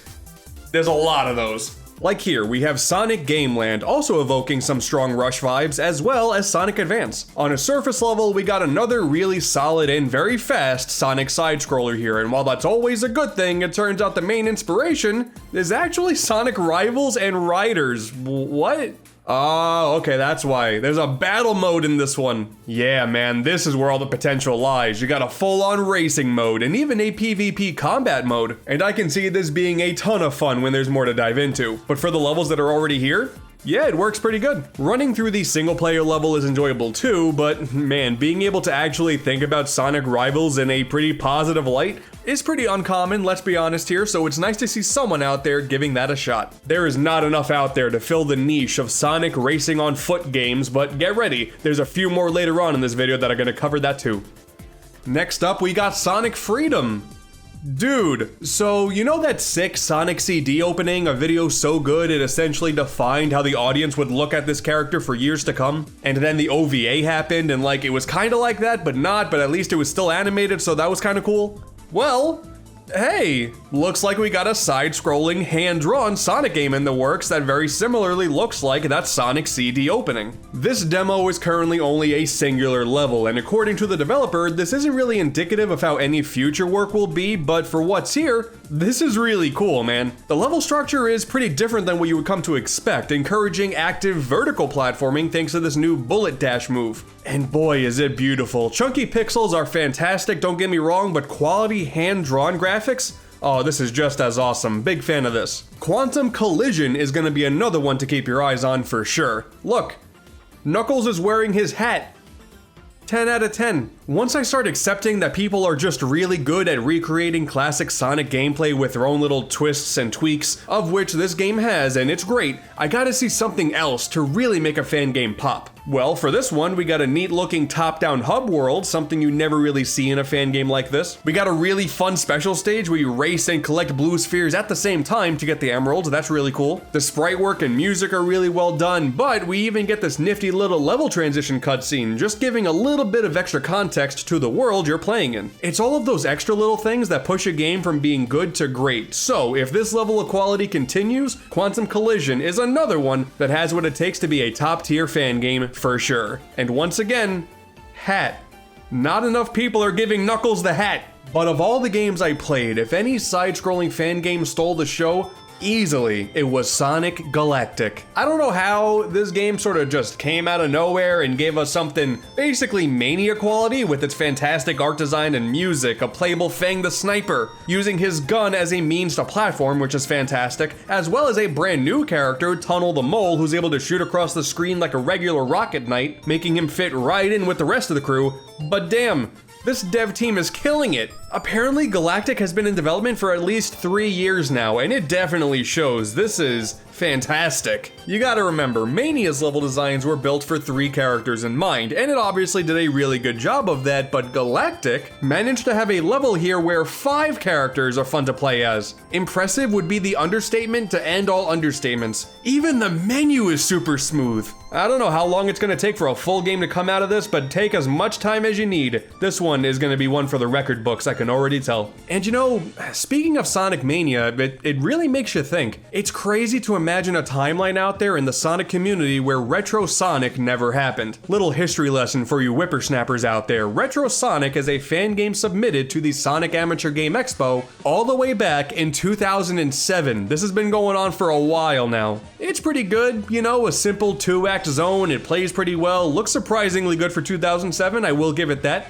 But the kicker, this was made by Taxman, aka Christian Whitehead, the guy who would go on to do the classic Sonic remakes on mobile and would work on, of course, Sonic Mania. Much like that Robo Blast 1 remake from earlier, there are some really pivotal fan games in this franchise's history, so under that umbrella, while it may not be as impressive as the other ones nowadays, I would definitely recommend this one as well, just to see how far things have come. But before we move on to the third dimension, I want to talk about some remakes here, because last year I played remakes of the Master System versions of Sonic 1 and 2, and I loved those. But since then, and this is really cool, they've been updated regularly. On top of implementing bug fixes, there have been changes as minimal as modified graphics and some physics tweaks, including things like the drop dash, all the way to including entirely new zones like Marble and Spring Yard for Sonic 1, to additional challenges for Sonic 2, like online racing.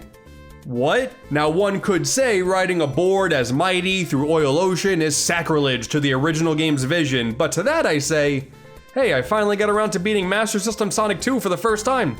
Give me my congratulations, this counts. As it turns out, these remakes were done with the Open Sonic SMS engine, publicly downloadable and usable with Game Maker Studio. So, if you have your own ideas, a lot of time on your hands, and you want to do something really cool like, oh, I don't know, remake Sonic Pocket Adventure in the same vein as the games I just talked about, go for it. This is just really cool. The creator of the 2 Master System remakes is encouraging others to contribute to the community, and that gets me really excited for the future. We are one step closer to having a competent version of Sonic Blast.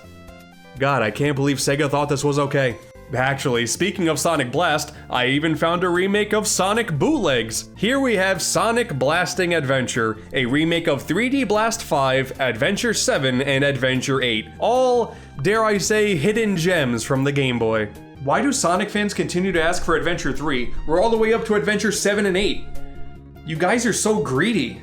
If I were to tell you that 3D Blast 5 was garbage, would you believe me? Well, thankfully for you Sonic historians out there, this 20-minute or so adventure is the definitive way to experience these classics. There's something quote-unquote magical about wanting to remake something as niche as this, but you know what? I can respect it. This was decent fun. I'm assuming Sonic Jam from the Gamecom and Sonic X on the Leapster are next on the docket. Don't let me down, the community is going crazy for it.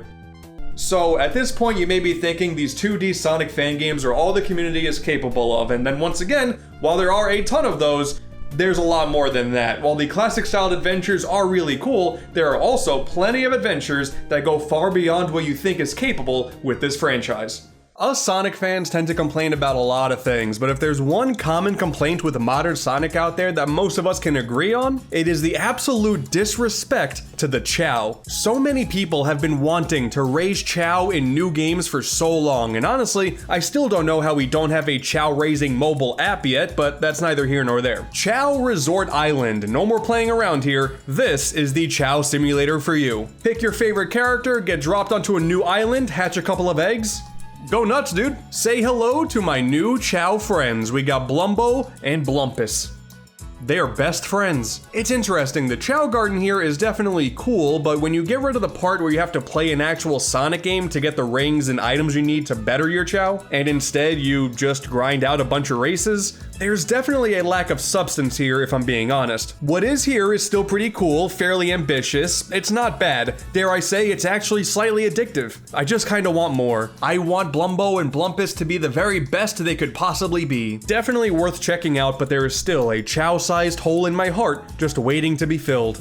Remember when I mentioned how Sonic CD defined the character for a large population of people? Well, the same can be said for the old 90s cartoon, Sonic SatAM. It was the same hedgehog you knew and loved, but in a darker and grittier atmosphere with a new cast of friends in a world that pulled off the whole being taken over by the bad guy thing way better than Forces ever got close to. And the Robotnik in this one was ugly as sin. It made it work, and thank goodness it looks like someone's out there taking notice of the potential of that story, and is crafting an old school RPG around it. This may just be an RPG Maker creation, you can kinda tell when it's in that engine, but that's fine. Don't let that dampen your expectations. This is extremely well done. Characters have unique skills they can pull off in the hub world, including Sonic going up, over, and gone, he's so fast. The combat is nice and traditional, very refreshing after remembering Chronicles exists. And hey, Antoine is here. Good for him. It's hard to say just how ambitious this project will be, but like everything else, the potential is here for something really, really cool. Some of you may know there was actually a canceled Genesis game that was based around this cartoon and this atmosphere, so seeing someone finally take hold of what could be and making something really cool out of it, that's very exciting. But then there is one very important question that I think many of us want answered. What if we just want to beat the crap out of Sonic and friends? Sonic Smackdown! Why wouldn't there be a fully built from the ground up fighting game featuring Sonic characters, man? Sonic Battle is for chumps. So I am like the exact opposite of a fighting game pro here. I am a novice to end all novices here. Pretty bad. So with that in mind, this is actually a whole lot of fun. You get to fight Knuckles in Pumpkin Hill with that stage's music playing in the background. This game just gets it, you know? It is crazy to have a 1v1 fight between Gemerl and Mecha Sonic and actually have it feel like both characters are properly represented. That is so cool. Gemerl is extra cool too, actually. Every character has unique specials you can pull off with certain button combinations, of course. But much like you would expect from Gemerl, or more specifically Emerald, one of his abilities is being able to pull off other characters' moves and call them your own. That is a really good callback to Sonic Battle, and it makes a whole lot of sense here. Silver the Hedgehog is also here, and his stage plays Dreams of an Absolution. Gotta give respect where it's due, man, that song is sweet. I spent all of my time playing this game going through the arcade mode, therefore, I think I'm a Gemerl main now. But like any other fighting game out there, you hook up some fight sticks, you get a buddy along for the ride, and yeah, eat it, Sonic the Fighters. Do you have a Sonic Spinball stage in your game? Yeah, didn't think so. Look at this abomination you can turn Big the Cat into. Your nightmares just got scarier. Now, last year I shined a light on a few 3D engines that show a lot of promise, which tend to be where most of the engines stay, rather than getting full games out of them, which is fine. These were so much fun. And yep, I found a few more. Sonic Infinity Engine manages to make a really fast modern Sonic that's actually really easy to maneuver with strict precision, and even gives some other characters unique abilities as well, on top of having gorgeous lighting. I could be wrong, but I haven't found any actual levels that use this engine yet, but boy, when they do, I want to play those immediately. Then we have Sonic Arcus out here basically remaking Sonic Unleashed for the PC. That's wild. And sure, you can say, oh, but there's already Sonic Generations that can kinda replicate some of the Unleashed experience. No, this engine is doing a damn good job attempting to recreate the entire experience. Running around the Apato's hub world on PC and not in emulation is pretty surreal. This is the same as Project 06. If Sega themselves do not see the potential and the easy money they could get from getting these games out there on PC, well then just leave it to the fans to do all the heavy lifting. They will clearly be very happy to do so and make it better. I am very excited to see where this goes, especially if custom levels are possible as well. You thought the Unleashed project for Generations was cool? Just wait, eventually we're going to be getting the Generations project for Unleashed. Then we'll be seeing the good stuff. Sonic Battle R, this one This one was a trip. Take the customized Sonic of your dreams, run around the Sonic Adventure 1 hub world, all of it. You can even jump into this boat and then go all the way to Eggman's ship if you want to. That's kind of cool. And dive into one of the dozens of stages to go out on a race. Yeah, this was intended for multiplayer, but I couldn't get anyone to play with me. Just take my word on it, okay? Basically, it seems like if it's possible to pluck the level files out of an existing Sonic game, it was thrown into this one for you to just have a free-for-all on. Throw all the rules out the window, man. You think this is only good for racing mechanics? No, they are good, but no. Hop into Westopolis, gun equipped, let the bullets fly. Oh man, Royal Raceway is here too? Okay, so we're not sticking to just Sonic here. That leaves the floodgates wide open. This is extremely cursed. This is what I live for. Honestly, even though this is intended for multiplayer, I had a ton of fun in the single player. Going through all of these different stages with my new Sonic OC. Sonic with 3 S's. I loved it. Now, confession time. In all of my time researching for these Sonic fan game videos, I did make one very grave mistake last year. I said that there were so many cool 3D Sonic engines out there, but it would have been cooler if there was a completed project to really sink my teeth into. Turns out that exists. Sonic GT. Boy, do I ever feel foolish for passing by this one last time. You see, I went through the tutorial level and I thought it was kind of neat, but I didn't think there was going to be much more than that. It plays super well and the sense of flow here is fantastic, but surely I'm going to get past this, then get rewarded with a thanks for playing screen and then the game boots off, right? Well, no. Oh my god, there's a story that actually organically includes Mighty and Ray into things? Oh wow, there's multiple stages too? Huge ones at that. These guys made stages with unique themes that are massive and managed to walk the fine line between pure fun sandbox and actual progression-based speedrunning and platforming. And we even get decent boss fights that genuinely put your skills to the test. This is awesome. How did I miss this last year? The themes here are all from existing Sonic games, so something new would be pretty cool, but with how solid these stages are, that is really a nothing complaint. It's not a super long game, but honestly, that is arguably the best way to do a quality Sonic game. Short, but highly replayable. High marks all around for Sonic GT. In my opinion, the definitive Sonic 3D fan game. And as it turns out, the developers are making their own original game now too, with Project Rascal. Ooh, I love when stuff like this happens. Good luck to you guys. You know, sometimes it's hard to really know if these videos are going to be interesting or not because, once again, like I've said before, when you think of the Sonic fan community, personally, I was always predisposed to thinking that it was going to be just total cringe. Cringe as far as the eye could see.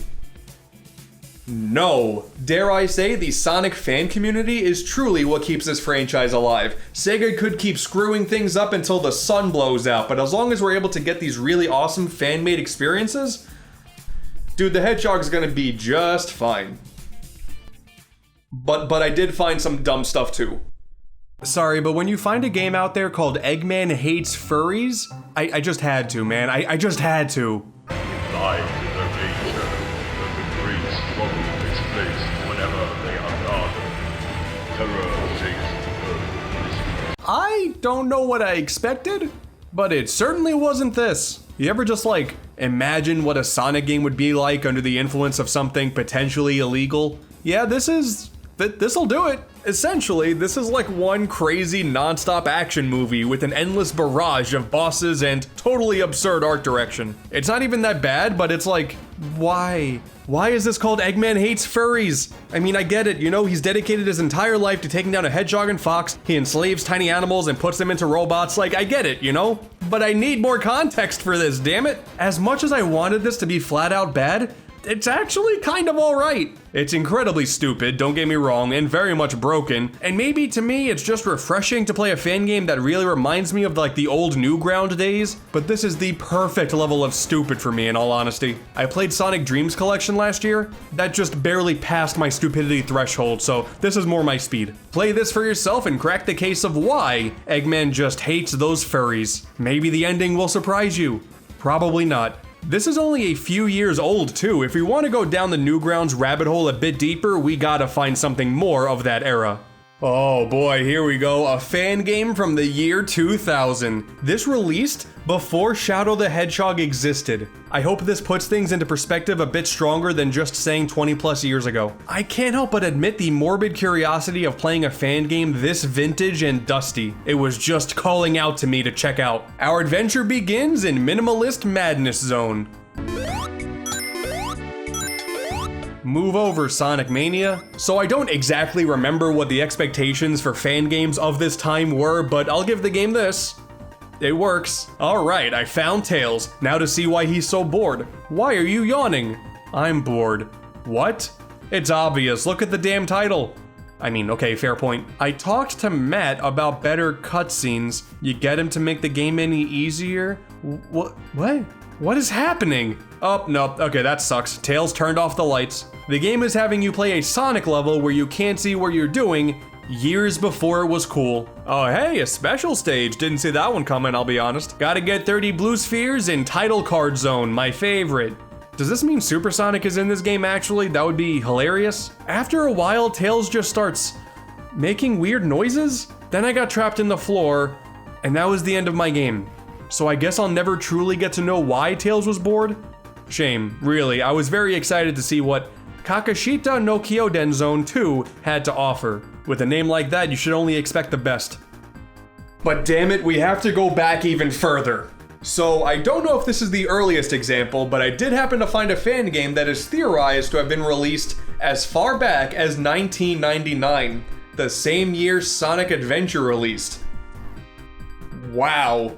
Ladies and gentlemen, The Search for Knuckles. Live long and prosper. Okay, will do. It might be best if you stayed here, Mighty, to boldly go where no hog has been before. Ah, okay, cool. Yeah, I'm glad we're sticking to the whole Sonic not knowing how to swim canon. Oh! Eventually, we find ourselves at Angel Island. Maybe Knuckles is here. That would make sense. Oh, this is it? Then a dog tells us Knuckles is trapped in a well? Oh no, it was actually a trap. It was Metal Knuckles the whole time. What a shiny metallic mouth you've got. So I can chew my grapes. Sonic, why is that funny? That's not funny. Then you get a phone call from Forrest Gump? Is it, what? Oh, and then the Death Egg crashed onto the island and Knuckles is here? We found him? The island then breaks, the heroes all make their escape, and then they die. That's it. I take it all back. This is the best fan game. It was all downhill from here. Yep. Still better than Sonic Forces. A PlayStation 5 version of Sonic Frontiers was provided by Sega, and for that I am eternally grateful. Thank you so much. I really appreciate it. However, you already know I had to get the PC version too. Because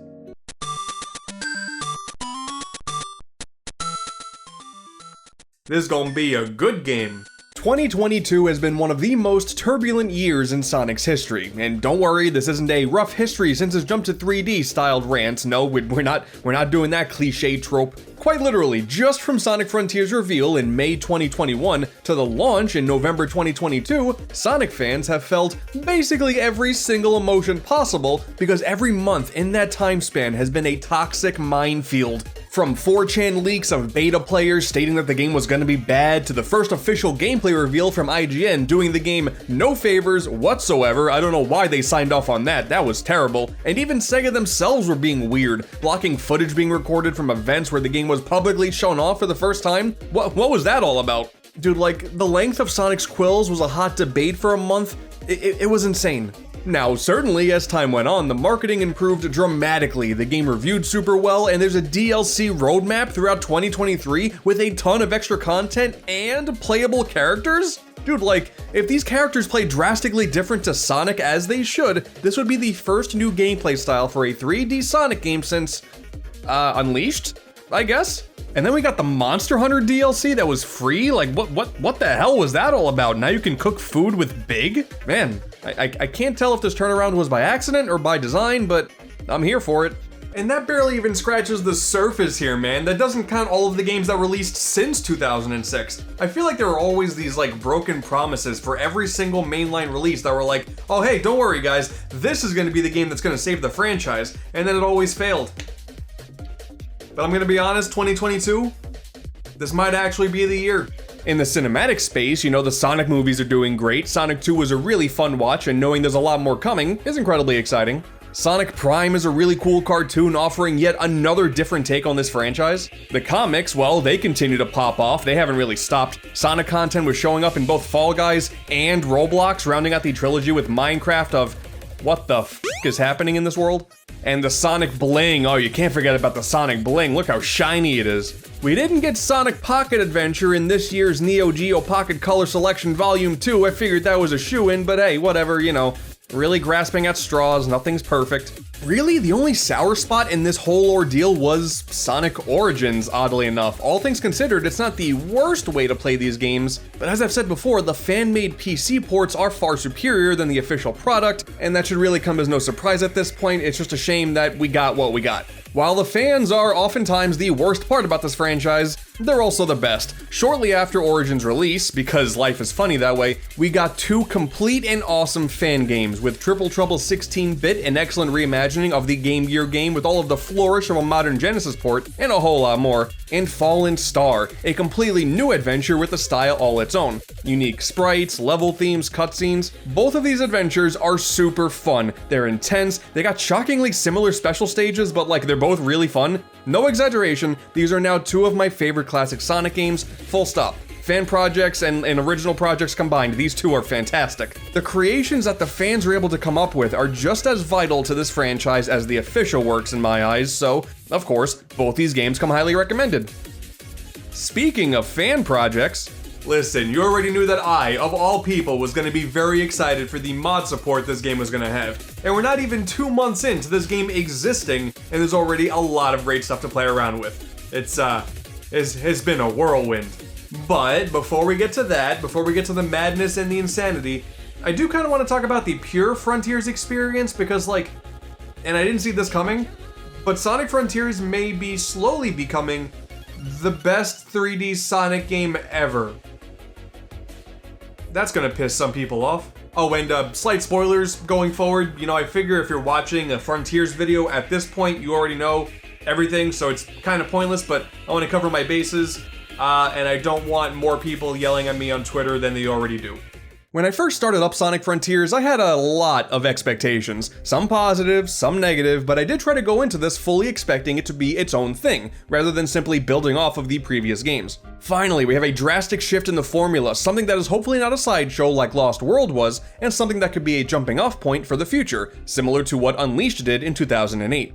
And outside all of the people dismissing this gameplay style shift immediately as Breath of the Wild, but Sonic, I think that's exactly what we got. For what it's worth, I do love the classic level-by-level progression as much as the next guy for any platformer out there, but a well-playing Sonic in an open zone was always going to work in my opinion if it was fleshed out properly. Listen, alright, I played Sonic Utopia, I played with the Infinity Engine, I played Sonic GT, all excellent showcases of what's possible, but outside of the final example, these are mostly just tech demos, not full games. So as long as Sega watched that one video of Brawl Sonic in the Unreal Engine and decided to, in fact, hire that man and put him to work, we were gonna be eating good. The two most important things that Sega had to get right were how Sonic controlled and what exactly you would be doing in this world. And honestly, this is one of the few times where I barely have any complaints with how Sonic feels to play. His normal running speed is fine and just manageable enough to deal with some of the more precise platforming moments whenever they pop up. And then with the press of a button, boom, you got the boost, so you can go super fast like you want to. The boost is definitely nerfed compared to, like, Generations, but in this more open context, it does feel really good. It felt like everything that you wanted to do was possible at max speed if you just honed your reflexes, but until then, you can go at whatever speed you like. Hell, there's even multiple speed sliders in the options menu to fine-tune things however you like, and that is kind of unprecedented. The amount of customization here with making sure he plays like you want him to is wild. And while many people out there took issues at first with the world being filled with floating platforms and rails and stuff, quite frankly, that was never a concern of mine. In practice, what we ended up getting are these large islands filled to the brim with a ton of micro-challenges. Dude, you can barely make it 10 steps before being thrust into a new rail to grind, a sudden side-scrolling section, and some sort of weird environmental puzzle that unlocks some more of the map. That part, that is definitely the most, quote, Breath of the Wild element of the game, so to speak, but going along with the whole micro-challenge idea, I thought these served their purposes perfectly. For the most part. The speed challenges I really liked, that made the most sense. I liked the light up square puzzles, they were cool too, if not, pretty simplistic. Knocking the orbs into the rings, that was okay. You have a homing attack, so I guess that makes sense. Definitely didn't need the Tetris puzzles. I never want to do those again. Point being, regardless of whether I loved the thing I was doing or just thought it was okay, the fact that you can get in and get out of these challenges so quickly and move on to the next one because there are so damn many of them, it made for a formula where for the first time in a long time, I had a standard Sonic gameplay loop where I was flat out addicted and could not stop playing to see what the next challenge was going to be for the entire game. Oh, come on! If I get another squid jump scare, I swear to God. That's the other thing, man. There's a whole lot of combat in this game, and it's like actually fun. I didn't think they could pull this off, but the combat in a Sonic game where you play as Sonic is actually pretty fun. Wow. It's also fast-paced. You have a whole bunch of moves in your arsenal, of which you can get with a skill tree of all things. Always a big fan of that. You got a lot of enemy variety across all the islands that often require all of those different moves you have access to, so there's some strategy there. Like, we're not looking at the next Bayonetta or Devil May Cry here, but really like what they're going for. It's simple, but it's fast, and if we're gonna be doing Sonic games with combat, this is how it should be, with some tweaks. Like this one enemy encounter where it's like a bunch of spinning dogs and you gotta just sit there and parry them for like what feels like 20 minutes. Not a fan. Still has some work to do, but otherwise, pretty good. And man, that is not even counting the boss battles because oh my god. These are like the best moments in the entire franchise. Supersonic final bosses were always such a cool part of these games, so to make them just the standard bosses this time around with some of the greatest lyrical music to grace this series, like, dude, this is Sonic at its best. You're moving fast and you're feeling like a badass the entire time. These fights nail that to a T. Looking at all of the fights, I do think the final Titan was a bit lackluster, which is unfortunate because the first three are incredible, but it was still great stuff all around. Oh man, these are so good. Screw the Bio Lizard. This is the shit. But then, of course, the cyberspace levels, the most interesting part of the game from a pure expectation perspective. Back when the word going around was that the free roaming stuff wasn't going to be all that great, well, that's where the Unleashed style levels come in. The final result? Well, it's almost the exact opposite, actually. The free roaming stuff is really fun, and the cyberspace stuff, they are the weakest part of the game. If we're gonna simply just compare it to the boost style of before, then yeah, it's definitely not as good. Controls are a lot stiffer, the boost being less effective is incredibly jarring because you can like boost into enemies and then you take damage. That's weird. You'll also oddly lose all momentum from homing attacks now. It's rough comparatively. However, upon taking a step back and just sort of taking these as glorified special stages in their own bubble, I did start to enjoy them a whole lot more, especially since they all have a handful of challenges within themselves too. I really enjoyed replaying these stages over and over to make sure I got all of them done. And I mean, come on, they give you the keys that are used to unlock the Chaos Emeralds to get to the boss fights. These basically are the special stages now, a fun little distraction for the sake of progression before you move on to continue the primary gameplay experience. Dude, even the story is good. I don't know, man. This is just a little cartoony baby Sonic game. Why's the story gotta be so serious? Lighten up. I swear, it's always the dumbest take. Like, are we gonna act like Sonic Adventure 2 isn't the most fondly remembered story in this franchise where a girl dies? Yeah, you know, I think Sonic can handle pretty serious stories. Are we also not gonna act like a game like The 1,000-Year Door is equally as fondly remembered and an equally cartoony franchise? If you're gonna say the Sonic franchise doesn't deserve a serious story, you sound dumb. Yeah. Bringing in the comic writer Ian Flynn to do the story was objectively the best call. All of these characters are damn near perfected in this adventure. Sonic is incredibly determined to help his friends, risking himself in the process. Knuckles goes through some existentialism with being the last echidna. Amy gets into an argument with you for helping out the Coco instead of the immediate friend group, and that dynamic is just kind of cool. These are the best characters that they've ever been, and I know it's so easy to talk smack about Forces, but like, God, man, this is so much better. Like even the bit with Tails when he mentions being inconsistent with how he approaches danger, like when he backed down from Infinite despite being so much better with other issues in the past, Like, that stuff I love. When you make everything canon, you reward the fan base, and I know there are some people out there who don't really like the blatant fan service by just showing a screenshot of the past, like, hey look, it's a reference, did you get it?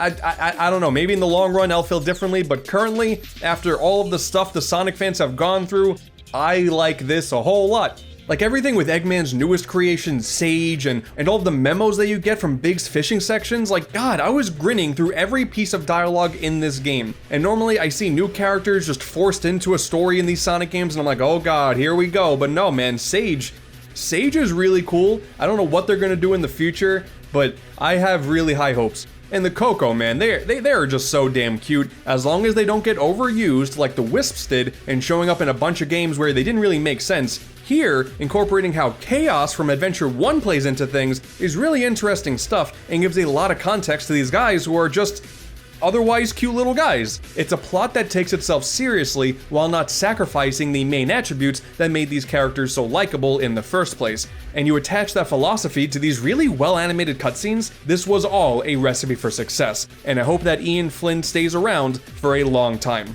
You see that, like, Sega's hiring someone to keep track of the Sonic canon to make sure everyone stays in line? I really hope that checks out and we somehow get Knuckles Chaotix into here somehow like that. I would just like that, I'm sorry. I've been doing a lot of fanboying here. In general, as nostalgic as I am for games like Adventure 2 and Colors, going forward, Frontiers will 100% deserve to be in the conversation for best 3D game in this franchise. Especially once all of the DLC is wrapped up, like the final product is already really good, and we're getting this much more, like, that's gonna be great. Blind praise aside though, of course the game is not perfect. I know I'm going crazy talking about how much I like it, but it's not perfect. I'm not that much of a fanboy. Shut up. It's mostly just a lot of little annoyances that pop up from time to time. You might find yourself flying off of a ledge that you didn't expect to. Might find a couple of enemies that are totally obnoxious, like once again, the flying circle of robotic wolf things. You stop all momentum to get some parrying done, and that's it. It's not a good fight. Most of the fights are really good about making sure you're keeping up at a fast pace, but whenever the game expects you to stop, that part sucks. And while the majority of the gameplay-altering challenges are fine, like the whole bit where you're carrying the Coco and the more you carry, the more these spikes just like go at Mach 12, like I like that, that was kind of cute. Whoever designed the laser beam rotating puzzle should go to jail. I love changing up the gameplay loop as much as the next guy, but some of these really feel like variety for the sake of it. Hurting the Coco reminded me of the stupid goats from Twilight Princess, so yeah, not a bright moment of this game, to put it lightly. But I think I can speak for everyone when I say the visuals, while very impressive, are certainly not the strongest in the series. You have a grass level, a desert level, a lava level, back to a grass level. I don't dislike natural environments in my Sonic game, but I think if we were to go that route, we do need some more cartoony flair alongside it. Harnessing that unleashed energy would have made these areas a lot more memorable in my opinion. And the same goes for the cyberspace stuff. We got the three fairly overused themes from Generations with Green Hill, Chemical Plant, and Angel Island, and also randomly a really cool looking futuristic city.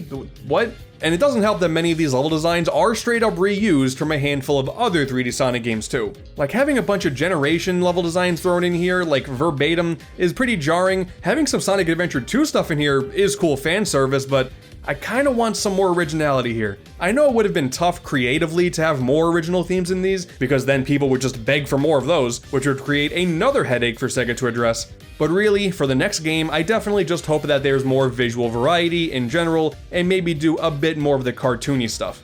Of course, the pop-in is lame too. I don't find it as much of a sin as some others do, honestly. Like, I just played through Pokemon Violet and loved it, so my resistance to poor performance is pretty strong. But considering this game was made for top-of-the-line modern hardware, I really did hope for better. Maybe because there's a Switch version that did dial things down, and the fact that it works on the Switch at all is a miracle, but yeah, I'm thinking next-gen exclusive for the next one. Also, if I never see one of those Starfalls ever again, I think I'd be okay. Yeah, those... oh god, I can't see anything. But if anything, without a doubt, the worst part of this game is upgrading all of your attributes at the Elder Coco. Dude, like why? Why does it take so long? And you can only do one at a time? Were they nuts? Almost everything else in this game they made sure to make as speedy as possible. This made me want to rip my thumbs off. Well, thankfully the modders out there have already created a mod to speed up the process dramatically, and this is great. The fans, as always, picking up the slack where Sega faltered. And as expected, the fandom has not let me down. It's time to take a look at some Sonic Frontiers mods. People often ask me where I get a lot of my mods from, and easily, Game Banana is the best one-stop shop for situations like this. Now why it's called Game Banana, I have no idea, but it certainly guarantees you won't forget about it. Almost instantaneously after the official release, like I expected it to, mods were flowing out like crazy, and it was a beautiful thing to see. And you gotta remember, it is super early on in this game's life, but there are already so many ways to fine-tune it to better your experience. Yes, this is now objectively better. Time to play Sonic Frontiers, everybody. Sonic Frontiers. And if we take a look at the menu, we could play arcade mode, or we could read the user manual. I hate myself.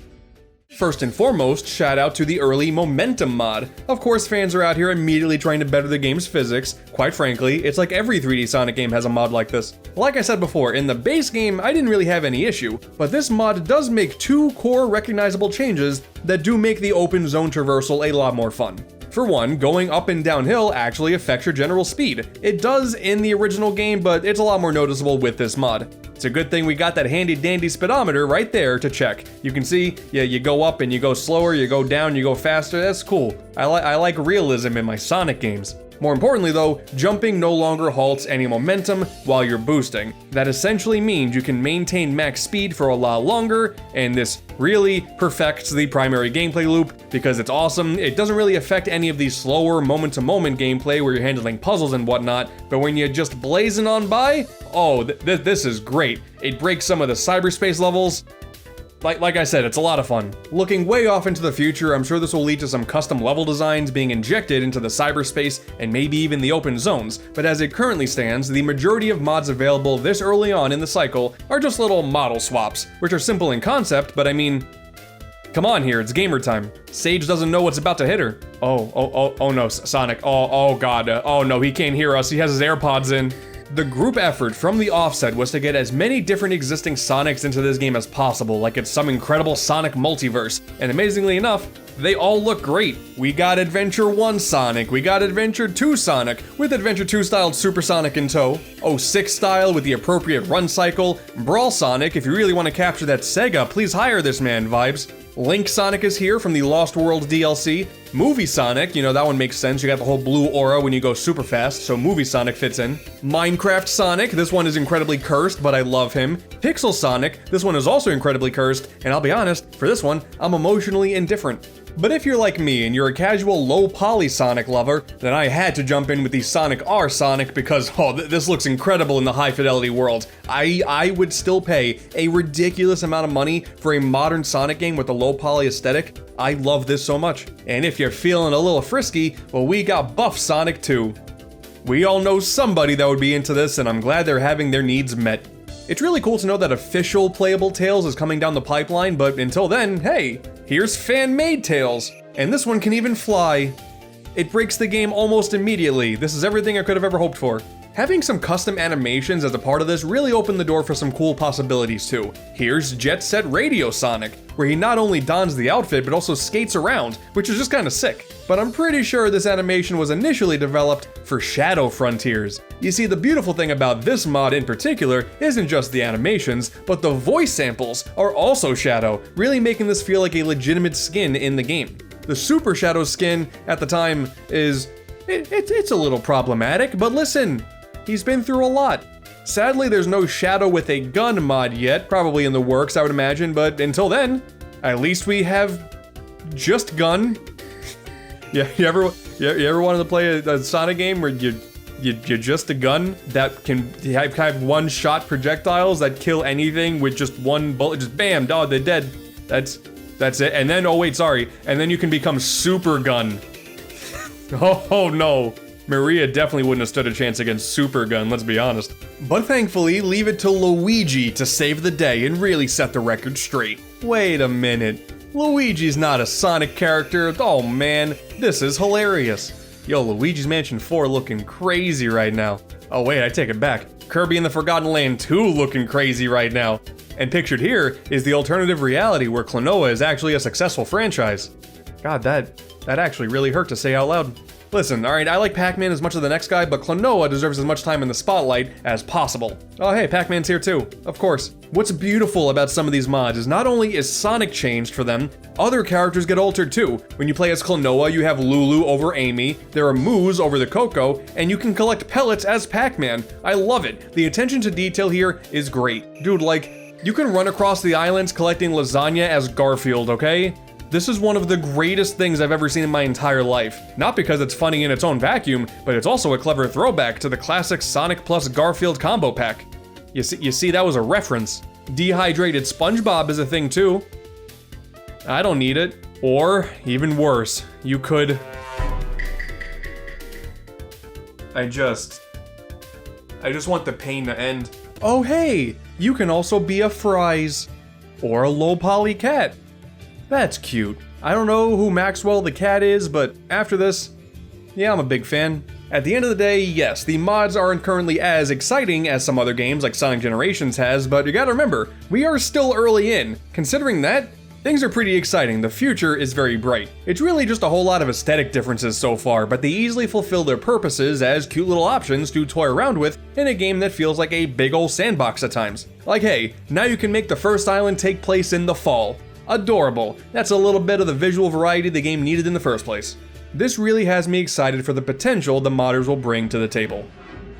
Excuse me? Oh no, oh, he's schmoovin' now. You see, this is what it looks like when you give people too much power. And I don't hate it like I thought I was gonna. Okay, ground's a little shaky here. I don't know if we can get this. Oh, there we go. Okay, we got this. Oh my god. Oh, there's too much shaking going on. I don't like this. Okay, we got it. Okay. Don't look at the background. Don't look at the background. I'm gonna be so sick. Okay, let's go. Okay, I think we got. Oh wait. Oh. Okay. Never mind, dude. Okay. All right. Okay. Oh, this is basically impossible. All right, Chaos Emerald. Here we go.